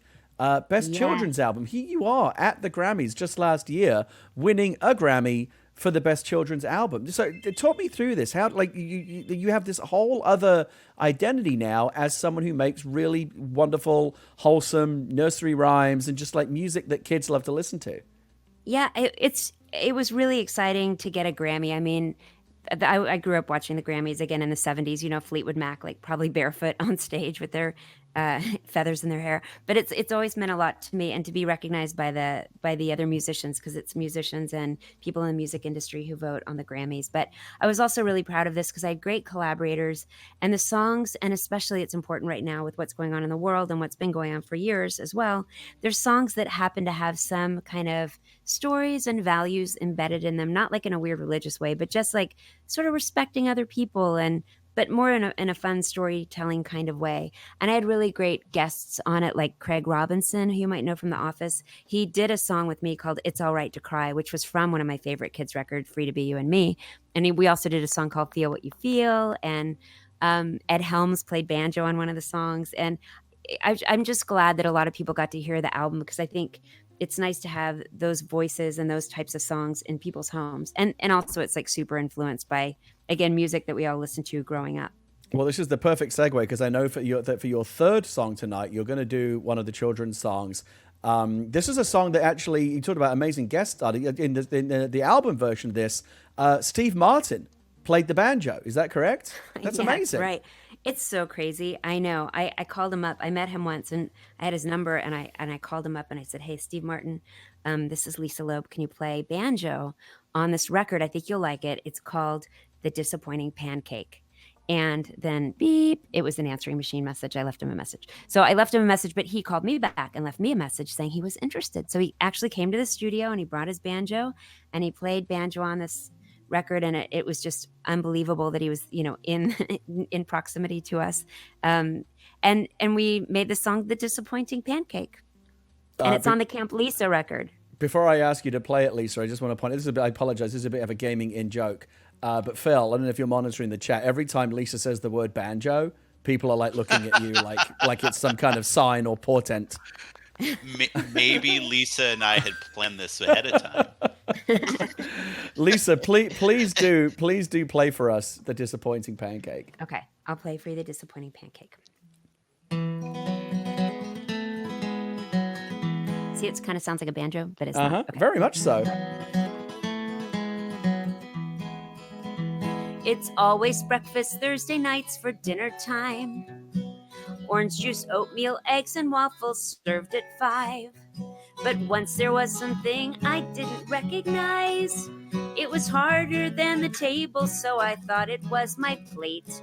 I hit it with a hammer, but it wouldn't even break. It slipped upon some syrup and the butter ricocheted. And it rolled and it rolled and it rolled and it rolled like a disappointing pancake. It rolled and it rolled and it rolled and it rolled, a disappointing pancake. Rolling toward the baseball field just down the road. The pitcher on the mound was winding up to throw. The crowd yelled, "Batter, batter!" He felt so at home. He rolled right up to the catcher, who had somehow lost his mitt, who put the pancake on his hand and like a glove it fit. And then he caught the final ball he surely would have missed. And they cheered and they cheered and they cheered and they cheered for the disappointing pancake. They cheered and they cheered and they cheered and they cheered for the disappointing pancake. The catcher threw the pancake into the sky. The wind picked up the pancake, soared for miles high. And when it finally landed, it was just in time for a bike rider who hit a bump. His tire needed air. The pancake soared right in and made a temporary spare. They pedaled to the bike shop where they'd get a quick repair. And they rode and they rode and they rode and they rode on the disappointing pancake. They rode and they rode and they rode and they rode on the disappointing pancake. He was a manhole cover in Manhattan, a lily pad in Padua, sombrero in some little town in Spain, a satellite in Saddle River, a knee patch in Saskatchewan, a coaster on the chilly coast of Maine. The pancake made its way around the world, jumping in and helping where he could. Oh, then I looked outside and saw a glow. Maybe it's the moon or just a UFO. And y'all can make the sound of a UFO landing. The pancake floated from the heavens to my bed and landed like a pillow underneath my head, where I dreamt sweet pancake dreams as I slept. The pancake disappointed me at breakfast, yes, it's true. But there are many other things that this pancake can do. I'd like to think that pancakes are a bit like me and you. And we roll and we roll and we roll and we roll like a disappointing pancake. We roll and we roll and we roll and we roll like a disappointing pancake. We roll and we roll and we roll and we roll. Not so disappointing pancake. Oh my God. That's worth a round of applause. Thank you very much. That was fantastic. That was absolutely delightful. Lisa, thank you so much. So again, if you have kids or even if you have any kind of inner child still alive, go and get Lisa's music. Your children's music is just, if in any way you have any connection to your inner child, go get Lisa's music. I love your children's music. My daughter in particular loves it. The nursery rhymes, the whole thing. It's just so great. And Phil, if I'm not mistaken, you actually did the UFO noise just then. I heard that. I thought I was supposed to. You were supposed to. Lisa tells me to make UFO noise. I make UFO noise. Lisa Loeb tells you to make UFO noise. You better do it. Awesome. Had better do it. That was do you do other sound effects also, like that I could keep in mind for future records? That's pretty much it. UFO sound. That was a good one though. Now, so let's we're going to bring Dylan Sprouse on in just a few moments. Before we do that, I do want to do a little bit of video game chat because again, Phil, you have very kindly hooked Lisa up with an Xbox that's winging its way to her home as we speak. I want to make sure that she has a good time with it though. Lisa, can you give us any I want Phil and I and Adam maybe too to kind of give you some I want you to have a good time with it. I want to try and recommend the right kind of games. I'm guessing, I don't want to pigeonhole you, but I'm guessing you don't want to play like the shooty Grand Theft Auto violent kind of games. I don't think I do. I think I have some friends who are those characters, but I don't know if I want to do like the blood spattering, weapon stuff as much as cute things with like things with the animals. I don't know, like what category. I also things where I move. Like what kind of things am I going to look for? Like what do you suggest? Phil, you've been sitting on the couch now for a good time with Lisa Loeb here. I think we've got a good sense of her personality. What would you recommend for her from the Xbox range? Well, so I some of my best memories are playing with my two daughters. So I'm a big fan of co-op games that people can play together. I think Minecraft Dungeons is a really cool game. It's obviously that is a good one. I was wondering about it. My daughter just started playing Minecraft, and my son, who's 8, wants to, and I think he's sneaking it right now as we're speaking. Minecraft Dungeons is a great call, actually. I've been playing that with my 8-year-old daughter, and she loves it. Okay. Yeah. Minecraft Dungeons. Ooh, Lego games are great. My son loves Lego, and he loves Marvel also. So there you go. I just got a great recommendation from Joe Stilllife in the chat. Overcooked, Phil. I think Lisa would love Overcooked. Ooh, Sims. Is Sims there? Yes, absolutely. Yes, Sims is on Xbox. My kid plays it a lot. 4 years later. No, it's still super popular. No. I'm just saying in 4 years I'll start playing, and like in 4 years I'll be like, "Hello, is it dinner time?" You will. Totally... My wife had to stop playing The Sims because she just got so involved in it. Like at some point you have to kind of have a self-intervention because those games will eat up your life. What about like dancing or like dancing? Oh yeah, just dance. I'm a dancer also. I actually just took a tap class at my house outside at a distance from my teacher, very far away with a mask. But I think that would be really fun and hilarious, right? Yeah, you'd have a great time with Just Dance. Just Dance is the one. My kid loves that one as well. You get to flail around, and it has all the popular songs on it. You'll dig that for sure. Oh, good. You mentioned to me, Lisa, that back in the day you used to be addicted to Tetris on the original Nintendo Game Boy. It was really, really a problem. I was good at it, and then I was really good at it, and then I would do that thing at like 2 a.m. on a school night, and I'd say, "Just one more game, just one more game. Wait a minute, just one more game." And you literally like when I used to practice piano, I'd say, and you'd shout, and you're like, "Okay, wait, hold on a second," and you do it again. Wait a minute. But that was practicing piano. But when you're getting into Tetris for hours, and people's faces are starting to fit into other people's face, like you're watching a movie, and all you could think about is the T shape fitting into the side of the screen. It became a problem. So I had to give it to my dad. I couldn't handle it. I couldn't handle it. One of the best games ever made. Phil, I got a few people in the chat have thrown this one out. I think you'll agree with me, because I'm getting the sense that Lisa is like, she's very wholesome and very sweet, but maybe also a little bit mischievous. A lot of people are throwing out Goose Game. I feel like the Goose Game would be very much up Lisa Loeb's street. Yeah. You get to play a mischievous goose in this like small village, and you just like cause trouble for people. I think I heard about that, and people were really excited about that game. Yeah, people are so excited about these games. I'm thinking about the pillows I'm going to put on the couch while I'm playing the games. It's very exciting. I'm planning ahead here. Get Rare Replay as well. We got Dylan Sprouse about to come on after one more question, but in fact, you touched on it earlier, Lisa, and I'm fascinated just to reconnect with you on this. When I was a kid, we had a Simon. Everyone had a Phil. You must have had a Simon, right? Everyone had a Simon. Of course. It's back. I love the fact that these classic toys, they still make them. I think they're smaller than they used to be, or maybe I'm just bigger. Yes, they're not as heavy, or the plastic's not as heavy. It used to be this giant thing, right? And they shrunk it down.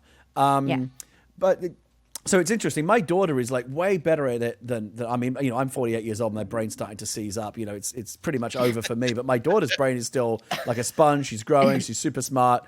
One of the things you mentioned to me, and I thought this was really interesting, there's two different ways basically to kind of play Simon. One is kind of the colors and the patterns of the colors. And if your brain's wired a certain way, you can do good at it. But you also, the way you mentioned that the way that you play it is more by following the musical notes. And it made me realize that if someone is musically minded like you actually can dial into the musical patterns and play the game that way. That's how you get good at it. Yeah, I am so shocked. My son has one. I got it for him because I thought it would be really cool, because I thought it was cool when I was a kid. And he likes it, and he's really good at it. And the thing is, though, I sat to play it, and I was getting really frustrated. And I just literally like 2 weeks ago, I realized that if I placed it in my lap so that the colors were actually in order of the notes from low to high. I never thought of that before, because it's a circle, so that's kind of weird, or square. But I still put them in what I perceive to be from low to high. And if I just listen to the notes, oh my gosh, it was like leaps and bounds beyond when I was trying to do it visually. And I just figured this out like 2 weeks ago after 40 years of trying. I can hear you agreeing in the background there, Phil. You're picking up what Lisa's putting down. That's right. Yeah, I play piano as well, so I can see you kind of map it to the keyboard. I played by sound as well. It makes a lot of sense. But I never did it until like 2 weeks ago, so I feel a little silly, but also excited, like when somebody who's like 25 just hears the Beatles for the first time. I'm like, oh my gosh. Yeah. Now, I do want to bring on my next guest, Phil and Lisa. Of course, I love the fact that you're sticking around for the whole show here. Phil, if you'd be so good as to, we have a cool little director's chair on the end here. And then Lisa, in turn, is going to scooch down onto the couch to make way for our next guest. Let me tell you something. There are some very, very enthusiastic Dylan Sprouse fans in the chat. They cannot wait to get this guy on the show. And so I don't think we should make them wait very much longer. Lisa Loeb, obviously, of course, a 90s legend who's still very relevant and successful and wonderful today. And we have another one from the same category here. You, of course, became famous for playing Zach on Disney Channel's Sweet Life of Zach and Cody back in the day, but has since gone on to do all kinds of other amazing things that I am just absolutely so blown away and impressed by. I think you're going to really enjoy meeting him. Please welcome to the show, Dylan Sprouse.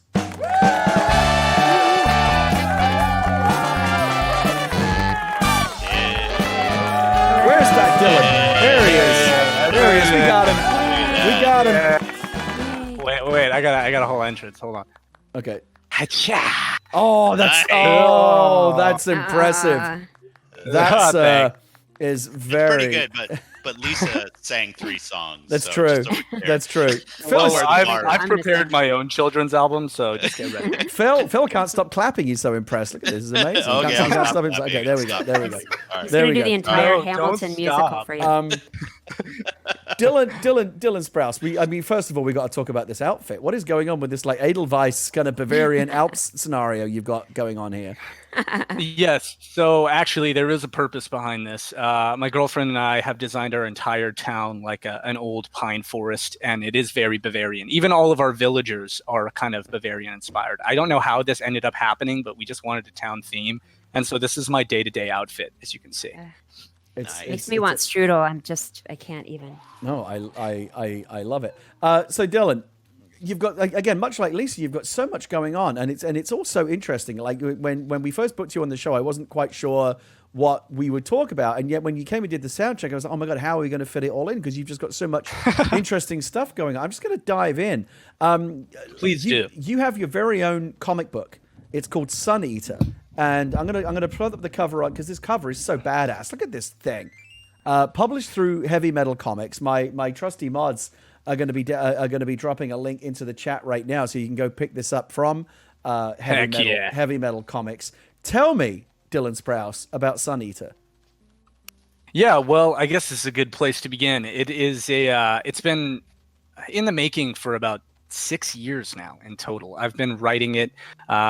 Really, I kind of started writing it out of college, mostly for leisure because I wanted to write something still for fun. After that, I had like separation anxiety from writing essays, which is a really bizarre thing to say, but I did. So I would write this on planes, and then I noticed that it was kind of developing in this way that I was really proud of, as I was kind of distilling a lot of my inspirations into it, and I was kind of tying it, weirdly enough, to these things that I were dealing with in my personal life that I somehow was channeling into the work. And I kept it up. And for 6 years, I originally wanted to try and make it an animated TV show, kind of an anime in style. And all of my animation friends told me, you should try and do it as a comic first. At that point in time, I had about 4 episodes, in quotes, written. At that point in time, I wasn't really in the headspace to write a comic, but if I did write a comic, funny enough, I was like, I'd want it to be like heavy metal, I'd want it to be something super dark and crazy. Also, I really just don't know who would be able to publish it besides them because it's quite graphic. So lo and behold, we're here. I ended up setting a meeting with Heavy Metal about a year back, and the first issue is actually launching this week. It's being delivered as we speak, so I'm very happy. Are you a big comic book fan, a big comic book reader?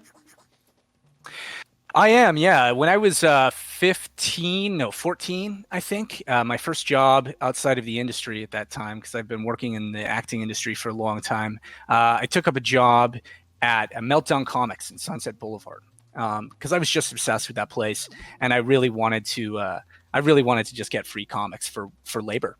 At that point in time, I didn't realize that he was duping me, Gaston, but I did. I took back hundreds of comics a day. That was my whole trade-off, and Heavy Metal was like this secret compartment on the side of the store that I felt sheepish to walk into because it had, big tittied women riding pterodactyls on the top of it. And I was like, I don't know if I'm allowed to read this. But I did anyway. I took a lot of them back, and it really opened my mind in terms of fantasy and sci-fi content. They were doing things that was very different for me. And I've been kind of an avid comic reader since, although I stopped for a long time after Captain America died in Civil War. So I was like, you know what? If Cap's dead, I'm dead too. Now, here's one of the many fascinating things about you. This comic book seems to be one of the many extensions and ways in which you express your interest in heathenism, which is something I didn't know anything about. But you are a member of the heathen religion. Please explain, because if I try to do it, I'm just going to mess it up. Please explain to me what it means to be a heathen in the literal sense. Yeah, no, it means a ton of different things. It's funny because you're actually I think you're the only interviewer I've ever talked to that's questioned me about this in truth. Because I'm definitely into it. I'm not like hiding it in any means, but most people just don't do their research. So props to that crown, because it is an interviewer's crown. Well, thank you very much. I appreciate that, sir. So I've been a heathen since I was 15, which is really just per se being a pagan for the most part, and I've done a lot of studies about it, and kind of my interests have aligned with that to some degree. And at that point in time, I was looking for some sort of understanding about the world and faith and religion in a different way. And this was a faith that I found that was so open-minded and so inclusive, while also kind of being about strength and all of my alignments in history, which I really liked. And so I've just kind of been moving in and out of it since I was 15 years old. And I've actually traveled the world meeting a lot of different heathens. I went to Iceland recently and met the S02E08, which is like a group of universalist pagans. It's wild stories, man. I have a lot of stories to tell about it.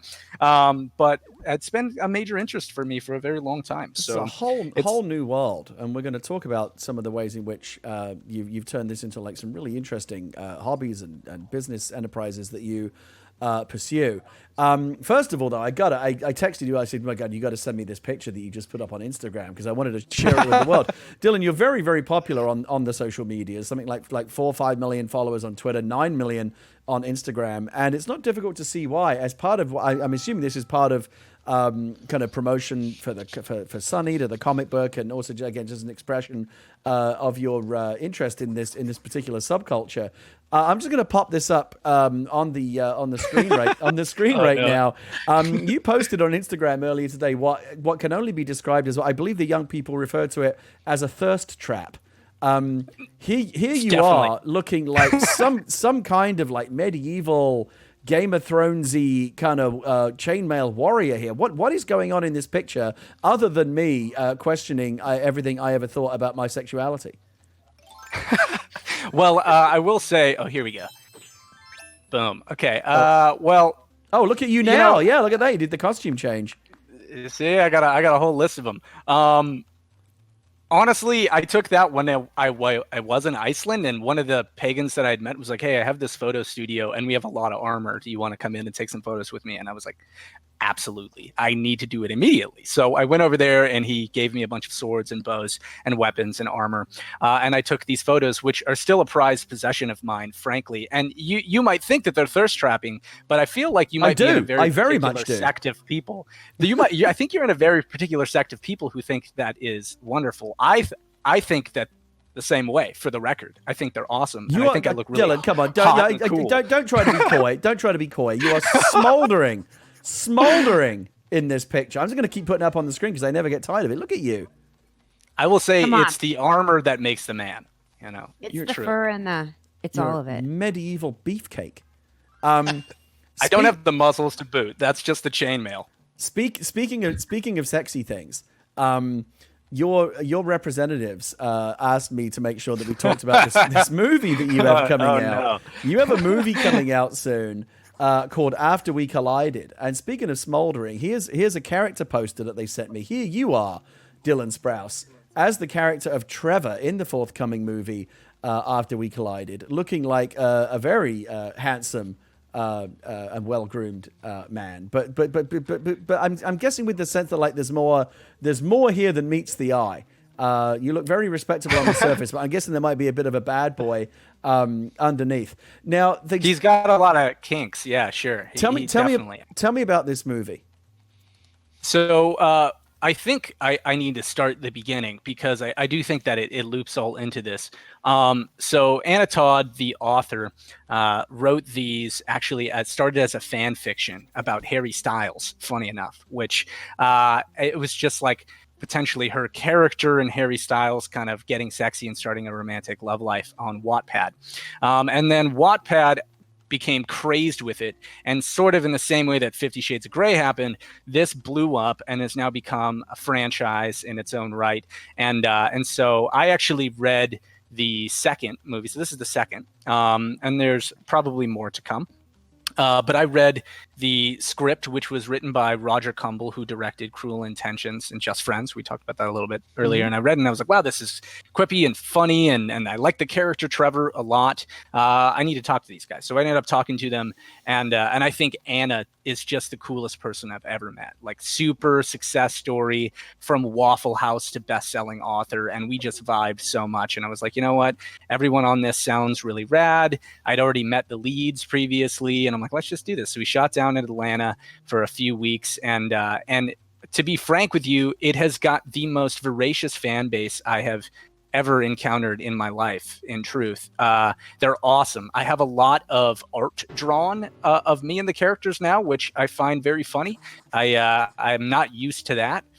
So that is coming out in October here in the States, which is pretty exciting. They sent me a trailer, which we all looked at earlier. And Kate Stark, my poor stage manager, was practically having conniptions backstage as she watched this trailer. And frankly, I think we all were.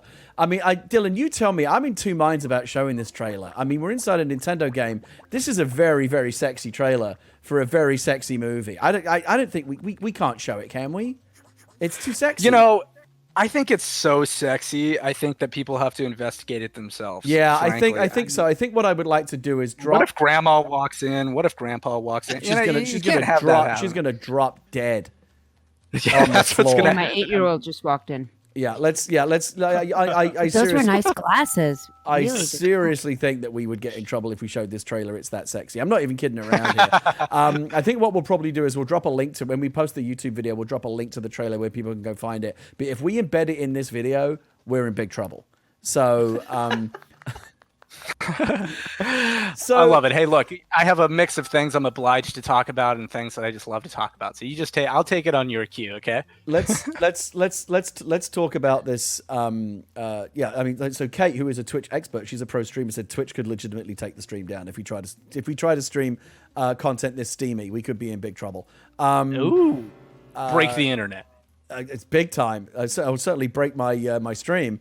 But here's so I feel like the most, I mean, it was all fascinating, but one of the most fascinating things that we talked about, Dylan, when we did our pre-interview was your interest in mead, which I just know as, like, you know, something that people drink flagons of in medieval stories, but it's still a thing. It's an ancient drink which is still around today, and you in fact opened your very own meadery called All Wise Meadery in Brooklyn, New York. I'm going to show some pictures and we'll get into it in more detail in a minute. But just give me like the headline here. Why mead? What's going on?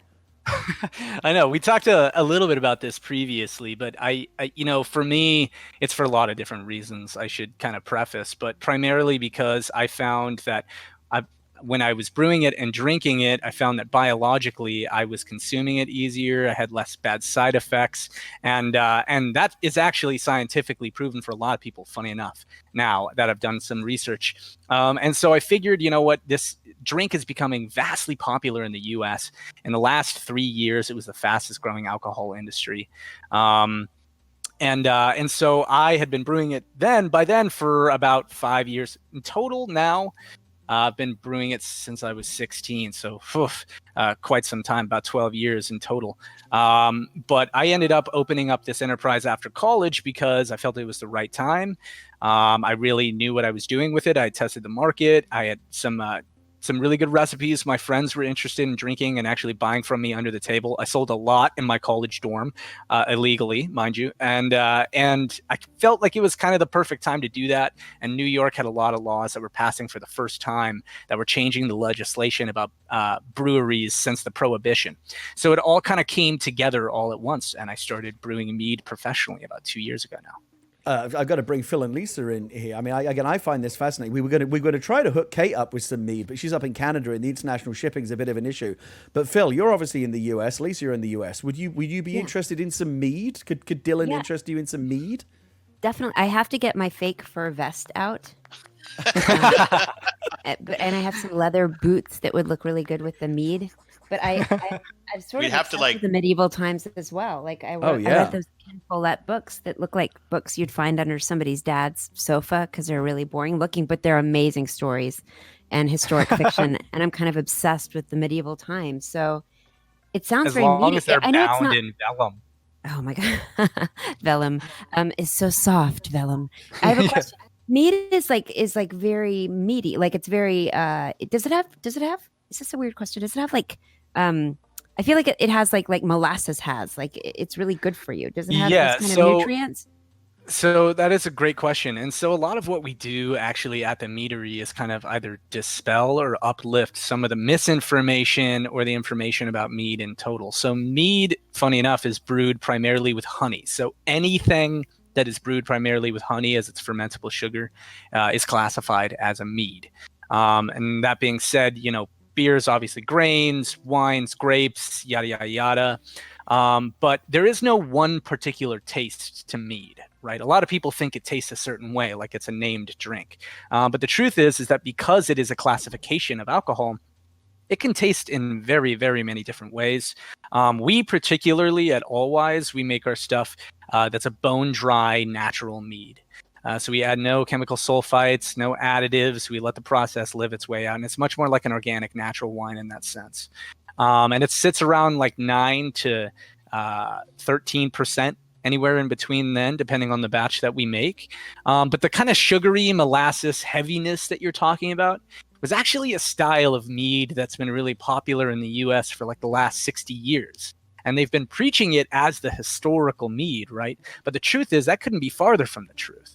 Back in the days when this was really being made in a way that facilitated the peoples who were making it, it was actually quite gross. It was probably sour. It was a very low ABV. It probably had a lot of bee parts and venom inside of it, and even the husk of the actual the hive itself.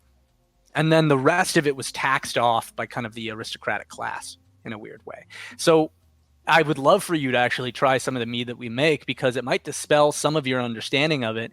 And for me, the taste sits anywhere between like a white wine, and the effect that it has on you is anywhere between a white wine and like a sativa marijuana. It's very interesting the way that it reacts to you. You feel like this warm glow, but there's no real emotion to it. And it's just a really lovely drink, in my opinion. And I know I'm biased. But When I asked you like what kind of tipsy do you get off it, and you said, well, kind of like white wine mixed with sativa, Kate was all over that. She was like, I got to get me some of this. I am very, very much feeling that mood. Let me go over here, over to the web browser, because here is your website over at Allwise Meadery. This is a very impressive establishment you've got out here in Brooklyn, New York. Obviously, it's closed right now due to the public health situation, but you are still shipping. People can go find it. Here you are, CEO and head mazer. Look at you pouring this meaty stuff. Like you're really getting your hands into this. I've got some pictures that I specifically want to share. Let me see if I can pull these up here, because it's really, really interesting. And again, beware, incoming thirst trap again, I think.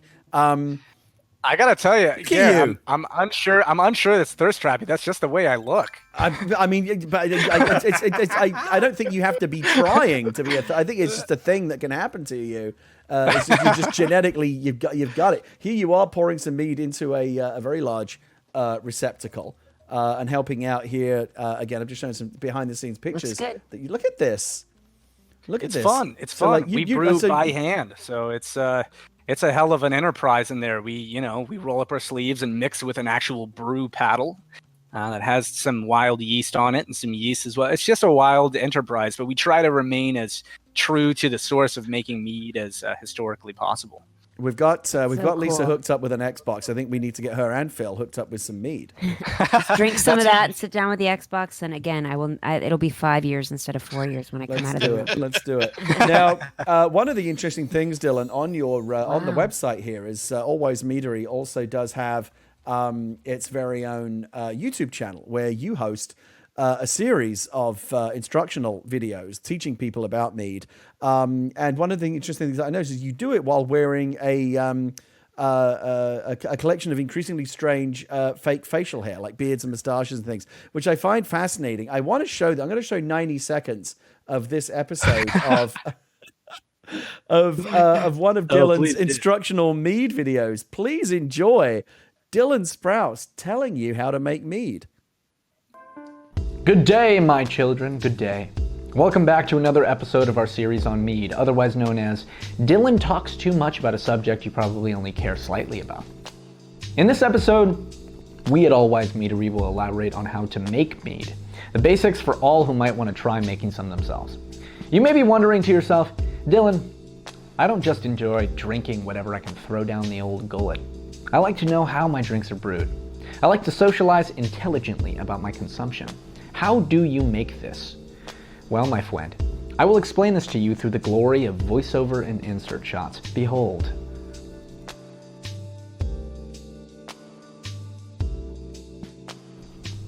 To start brewing mead, you need a few things. Honey, water, a yeast, I use wine yeast, a vessel to hold those ingredients in fermentation, and a lid for the vessel with an airlock. Those are the bare minimum, but some other things that might help you along the way are a hydrometer, an autosiphon hose, and some brewing sanitizer. Chances are you have a home brewing store close to you or in the nearest city, and if not, most of these things can also be found online. First things first is the sterilization. This is one of the most important steps and will keep your mead from tasting like a dog's dirty ass. Cleaning. All right, okay. I just wanted to get to the part where you talk about the dog's dirty ass, because that to me was like where it got really real. But by the way, Lisa, Phil, Adam, was I kidding, or was I kidding when I said that Dylan Sprouse is a really interesting guy? Like, this is all fascinating stuff. Who knew? Yeah, this is amazing. I feel like I want to read the next. Like it's like a series of books. I just want to keep reading. There's a whole series of these YouTube videos. I'll send you the links. It's I should specify, I don't check into that YouTube very much. You know, we made that series simply because we had the same amount of questions given to us pretty frequently about mead. Like, what is it? How do you make it? Do all that. And so we just thought it'd be fun to do something from the team together and kind of answer all those at once. And it's helped immensely. A lot of people come on in, they're like, oh, hey, I was going to ask you a lot of questions, but now I know pretty much everything I need to know. So I definitely, whoever is interested, I definitely recommend peeping through those and checking them out.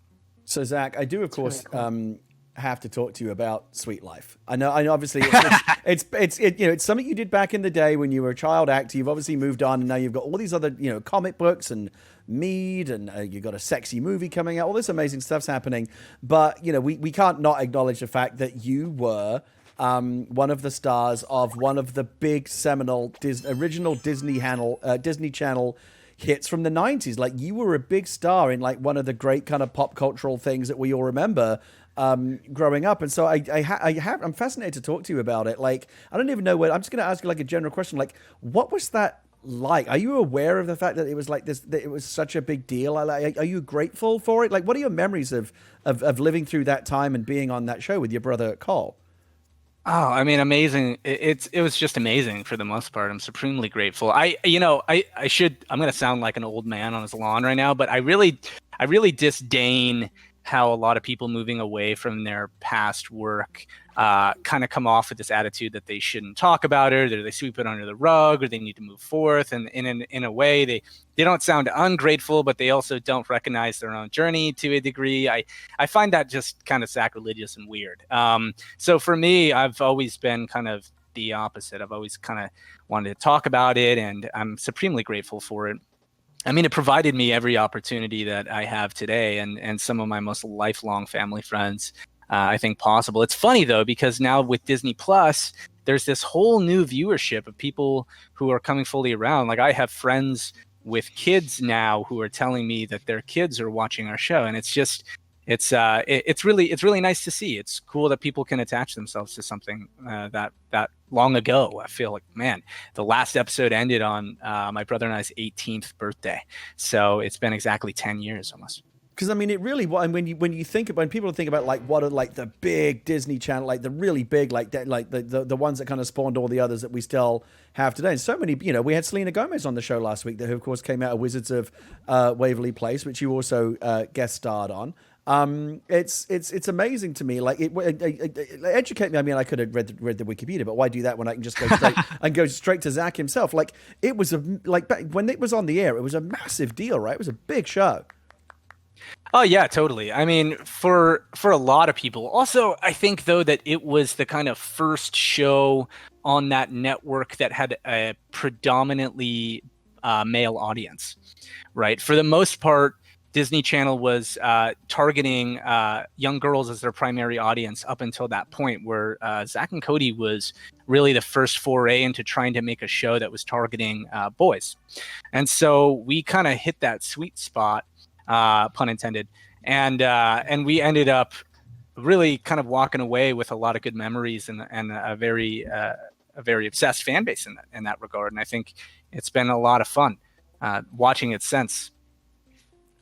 And one of the fascinating things that came out of my time down the Wikipedia rabbit hole here, and you and I kind of joked around about this during our sound check the other day. Disney Channel did an Indian version. Disney Channel India had a show called it was an official spin-off, The Sweet Life of Karan and Kabir, which was set in Mumbai, India. Like, were you aware of this at the time? Because it seems like this was a big deal too. No, and I gotta say, you must link the chat this video somewhere, at least of an episode or two. But the crazy thing is, so Cole and I eventually stumbled onto it one day on YouTube. And we were completely unaware that this was a thing at all up until that point. This was I think this was a year or two after we had finished shooting it. But it's not just it's not just taking place there. It is for the most part, a shot for shot recreation in Bollywood of the Sweet Life of Zack and Cody. That's kind of amazing. And it is amazing. I think it's so funny at the same time. And Cole and I have been trying to reach out to the actors who played Karan and Kabir, but we have yet to. Oh my god! That could call Disney Plus. That could be like the crossover event of the century. That would be amazing. Who wouldn't want that? That's what we need right now, bringing the world together. Zach and Cody meet Karan and Kabir. I'm going to make start making calls in the morning because please. Disney is you just have more pull, leaving money on the table right now. You have more pull. Dylan, of course, I also want to talk to you about video games, because one of the other things that became very clear to me. Now we're talking. You first popped on my radar, because here's basically what happens. Anytime a celebrity tweets about playing Animal Crossing, I hear about it within 5 seconds. Oh, you got to get them on Animal Talking. My Twitter mentions blow up. People want. That's how we found Bree. That's how we found Elijah Wood and Danny Trejo and many other guests who have been on the show. And you too. That's how we got alerted to your genuine and very deep passion for Animal Crossing that we're going to talk about. Yes. Right now, you've been playing Animal Crossing. Like, you're not a Johnny Come Lately. You've been playing Animal Crossing, much like my wife, since the original GameCube version. Yeah. I actually ended up getting my hands even on one of the Japanese N64 ones for a while, but I couldn't get it to work. But yeah, I've been playing Animal Crossing for a very long time, kind of obsessively. It's always been one of my favorite series. And so this one is the kind of cultural zeitgeist behind this one is insane, because it's just, I've never seen the amount of fans and outcry. Now, I don't know whether or not that's due in part to Corona. I think that probably has a large amount to do with it. And people being so inside and kind of obsessing over the game. But at the same time, this for me has always been one of my favorite series. Although I will say, and I don't want anyone to shoot me down for this, I'm really bummed that they removed some of the more intricate, cranky villager dialogue option stuff. I mean, these villagers, the old villagers used to straight up be mean to you. They would run you out. You would hate them. They can still be a little bit salty, but I think you're right. They have toned it down.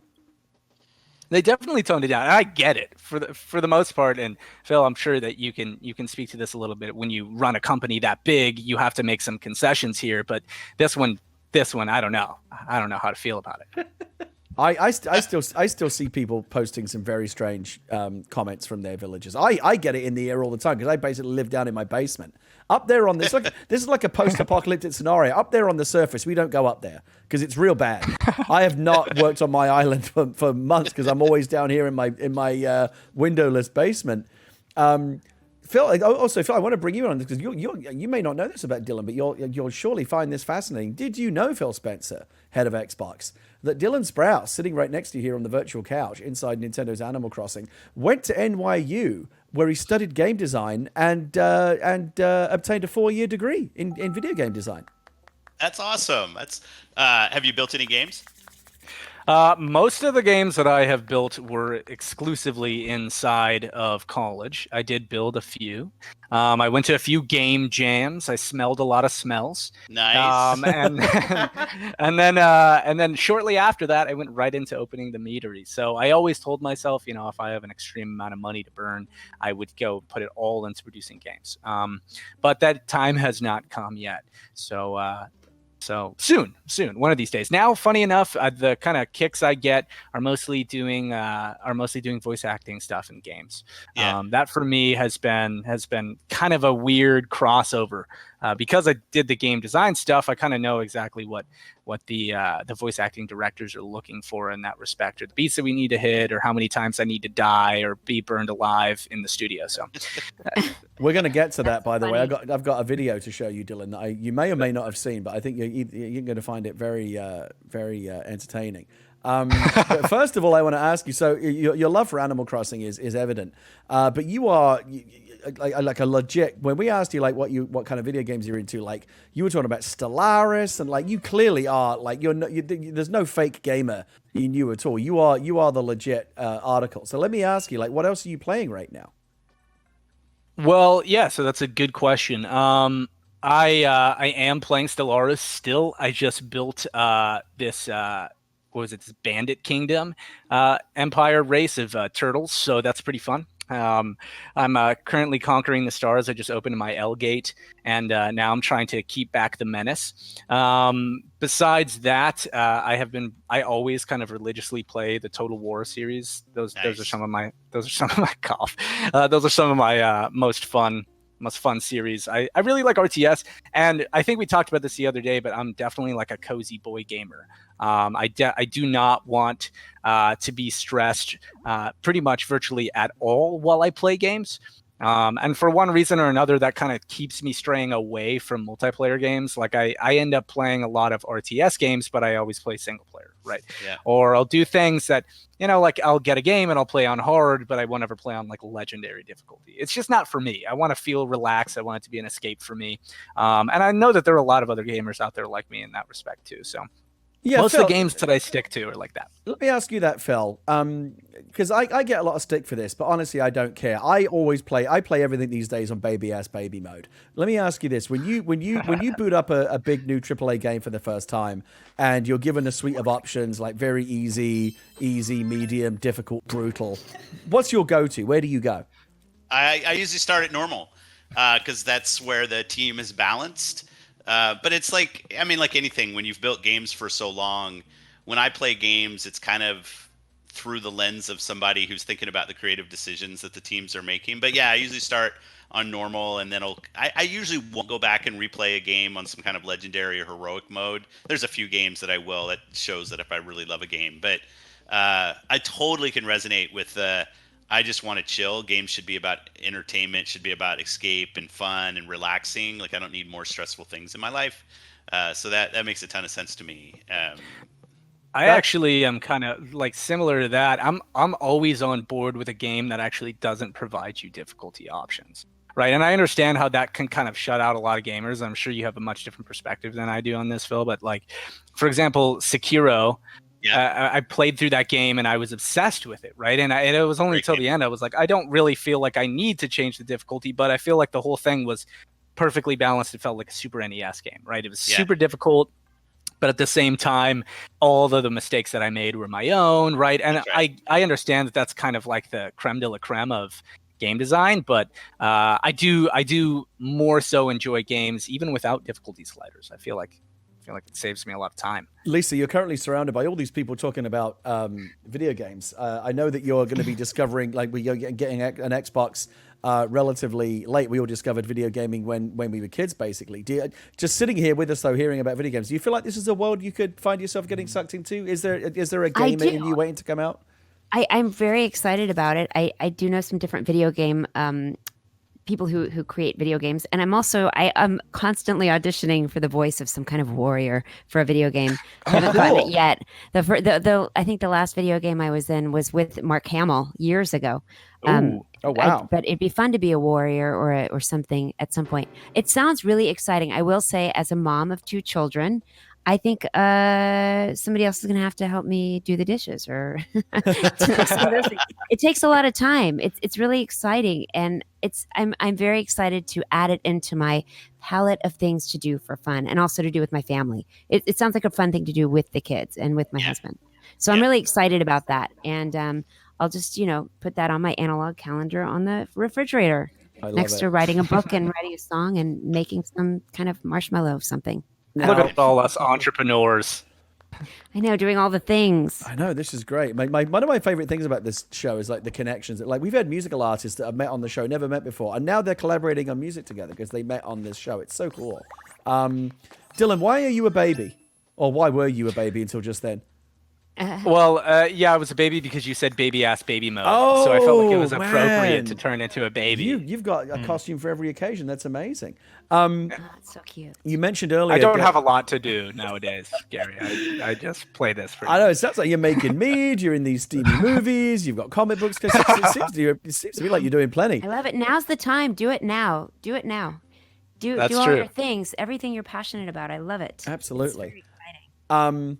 I need to. So, Dylan, you touched on this earlier. You said you've done some video game voice work. We actually had a very specific request from one of our very helpful mods here in the channel, the nanobiologist. Is a big fan of your work. I didn't know this, but you are the voice of one of the characters in the Kingdom Hearts series, which is the Kingdom Hearts is a huge deal. Yeah, so that was super cool because I've always grown up playing those games for the most part. I can never understand what the stories are. Please don't tell them that. But I've tried my hardest to try and understand. But the stuff that I do glean, I obviously love. So they reached out to me and they were like, please, will you play this character? He's an edgy anime lord of swords. And I was like, absolutely. I've been training for this day my whole life. I have a katana in my room. Let's go. So I did that. That was some months back now. But the funny thing is that what I didn't know I was getting into is that he's the final boss of the game. He's like the Sephiroth of the game, essentially. And so the amount of replies I get on Twitter, which are like, damn it, I can't beat you, Dylan Sprouse. You're making me so angry, is my favorite thing because he's apparently impossible to conquer on harder difficulties. And he's a thief, I guess. He steals your healing items. He steals all the things that you could use to save yourself. So that was a really fun one for me. And then a personal fan favorite of mine, just because I love the series, is I ended up doing a voice in Total War Warhammer 2 for cool. a high elf lord named Lisa nice. Loeb, who was really cool. So that was for me. I even went out to Horsham. I saw the whole team. I got to know everybody, and we were sharing pints up until COVID hit, pretty much. So I've been kind of trying to get myself more into the scene. We've had a lot of people like from the video game world come and go on this show. Dylan, you're one of the most legit like game nerds I think we've ever had on Animal Talking. It's very impressive. People are generally surprised by that fact, but I think when you're working on a set for long hours during the day, you have a lot of downtime, and during all of those I played video games, so I had some brushing up. So I got to get to this. I went and did a little bit of digging on YouTube. It wasn't difficult. In Kingdom Hearts 3 Remind, you do play this character called Yozora, and I'm getting some feedback. By the way, I'm hearing myself. Does someone have their headphones off or their mic open? I was hearing a little static too. Just for a second, I don't think it's a big deal. You play this character called Yozora in Kingdom Hearts 3 Remind. The Kingdom Hearts universe is absolutely mad. Like, it's just so crazy what's going on in those games. Like Mickey Mouse, like a Donald Duck going around in these like dystopian Final Fantasy landscapes. It's totally nuts. The story is insane. I don't understand 1 minute of it. But the fans, man, they're very serious. And I'm going to give props to a YouTuber by the name of KH Decoder. This is the YouTube channel that I found. Somebody took, Dylan, all of your various battle things, all of the things that you say in battle as Yozora, and cut them together into one kind of YouTube supercut that's 28 seconds long. My gosh. I now invite you to join me. I need to watch this. Okay, you ready? Here we go. We're going. Wait, I'm not on the. Hold on. Okay. I'm gonna turn my mic off for a second while I watch this. Okay, you ready? Here we go. Let's do this. You thought you'd win? No chance. Nope. It's on. Shall we? Here, come on. Break. Bye. You're done. There. Yes. Ha! Hut! Now, let's go. This'll do it. Ready for this? It's over. Got this. Gotcha. You lost. It's time. Your power is mine. What a pain. I don't think so. Nice try. Ah, not bad. Are we done? I messed up. All right. That is an incredible body of work in just 28 seconds there. That was the best thing. The effort grunts like, oh my God. The exertions. That's my favorite. The exertions. That was amazing. That's so good. Our episode's running a little bit long, but don't blame me. Blame all of our guests who have been so fascinating. I'm going to start to wrap up. Don't go anywhere because we always raid at the end of the show. And before we even get to that, I did ask all of our guests during their pre-interviews. I explained to them that at the end of the show, we typically do ask them each to step up to the mic and tell a bad joke. So Dylan, Phil, and Lisa, I hope you all did come with one prepared. I didn't know about the bad joke. Didn't I tell you about the bad joke? No. Oh, is then this it's a bad joke? okay. Then that's my fault, and you're going to be excused. Unless you would like to very quickly come up with one. Okay. My rabbi told a really good joke the other day that might. I don't know if you'll. All right. Well, we'll give it a try. Dylan. It's Dylan not already. a bad joke. It's a pretty good joke. Dylan already stepped up to the microphone. I feel like he wants to go first. Okay. Dylan, take it away, sir. Okay. Here we go. Well, so Gary, do you remember that joke I told you about my spine? It was about a week back. Oh my God. Oh my God. All right. Okay. Whop, whop, whop. Hey, is this thing on? Testing. We do ask the members of our chat, our audience, to vote on who they think has the best or worst joke at the end. So Dylan's one is in the books. Lisa or Phil, who would like to go next? I think Lisa should go next. Lisa, I'll go next. Please step up to the Now, microphone. this is a joke. I'll tell you. I'll wait for a second, but tell me when to start. This is a joke that I learned from my rabbi. He likes to tell bad dad jokes at the end of his classes online, and about personal psychology. Are you ready? Yeah, I mean the bad dad jokes. That's what we like. Please take it away, Lisa Loeb. Not that bad. Okay. So this woman was talking to her husband and telling him a few different things and having a conversation with them, and then she said to him, "Aren't you listening to me?" And he looked up and said, "Well, that's a really weird way to start a conversation." Or why don't you ever listen to me? Yeah. Okay, you get it. No, I get it. It was good. It worked. Lisa, it works. Don't worry. It was all good. Phil. Yes. Please Good line. Please Why don't you listen to me I messed it up. But you get it. No, I got it. I totally got it. You're going to win. The spirit of the joke vote. came through. It's not my Lisa's joke. already won. It's the rabbi's joke. Okay. Phil Spencer, take it away. Okay. Short and to the point. Gary, what is the national sport of Minecraft? I don't know. What is the national sport of Minecraft? That would be boxing. That might, Adam, you've been here as long as I have. That might actually be the worst one we've ever had. It's like a Dixie Cup joke. The poll is up. If you look at the top of the chat, there's a poll that says joke off. You can vote for Dylan, Lisa, or Phil. Phil somehow is off to an early lead. I don't understand that at all. How is this happening? You said bad joke. Oh, and Adam's doing his, and Adam, of course, right on schedule. He's doing his please pay attention to me thing that he does when he gets out the sunfish, the giant fish. I think Phil Spencer's going to run away with this. I think he deserves it. Like halfway through the voting, and he look at this. I mean, I don't think anyone's going to make a late rally at this point. Phil, whatever, man. I'm out of sorry. here. I mean, they we all win. Look, Dylan, we're all winners. I asked you we're all to all bring. winners. I asked you all to bring bad jokes, and you all did. I loved them all. Dylan, let's have a windmill off. Wait, what? All right, bro. You really trying to step ready? to me right now? You ready? Ooh. Is this a thing that's actually happening right now?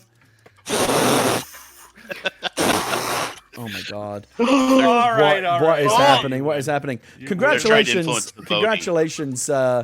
Phil Spencer. Obviously you've been a bit of an up and down week with the Halo delay and everything. I hope winning the Animal Talking Joke Off has provided some kind of balm for you after this very difficult week. It just makes me happy. Yeah. I mean, it's all I feel like those two things Good even end out, for the right? week. Oh, yeah. I might be a little ahead this week. Yeah, I think you actually might have come out ahead. People in the chat were a fan. I'm gonna come around the front here because it is Adam. If you'd be so good as to let me through, please, and not blow bubbles in my face. Did I remember to bring party poppers? You know, I bet you I did. Everyone's gonna have party poppers. Yep, but me. You know why? Because I give them to everyone else. I got a little miniature crown here as well, but it's not as good as the other one. Here. You know, I can't drop it in here. Sorry. No, yeah, Nintendo won't let us do things like that. I got to have a word with someone in Kyoto about getting that fixed. Again, don't go anywhere because we're going to raid at the end of the show. But of course, I do want to take this opportunity as the show closes to thank my wonderful guest. My goodness, Phil Spencer, Mr. Xbox himself, the head of Xbox, was incredible tonight. Lisa Loeb, who not only was a fascinating guest, but performed 3 songs live, live and unplugged. That was just incredible. Good. And of course, the incredible Dylan Sprouse, just a box of delights. We'll be back next week. Thanks to all of my mods and to Leah and Kate and Adam, everyone who helps make the show. We love you. We'll see you again very soon on Animal Talking. Good night. Yay! Yay! I've never used these before. Yes. Yes. You were really loaded up on things. Good exertions, Dylan. Thanks. I am a trained theater actor.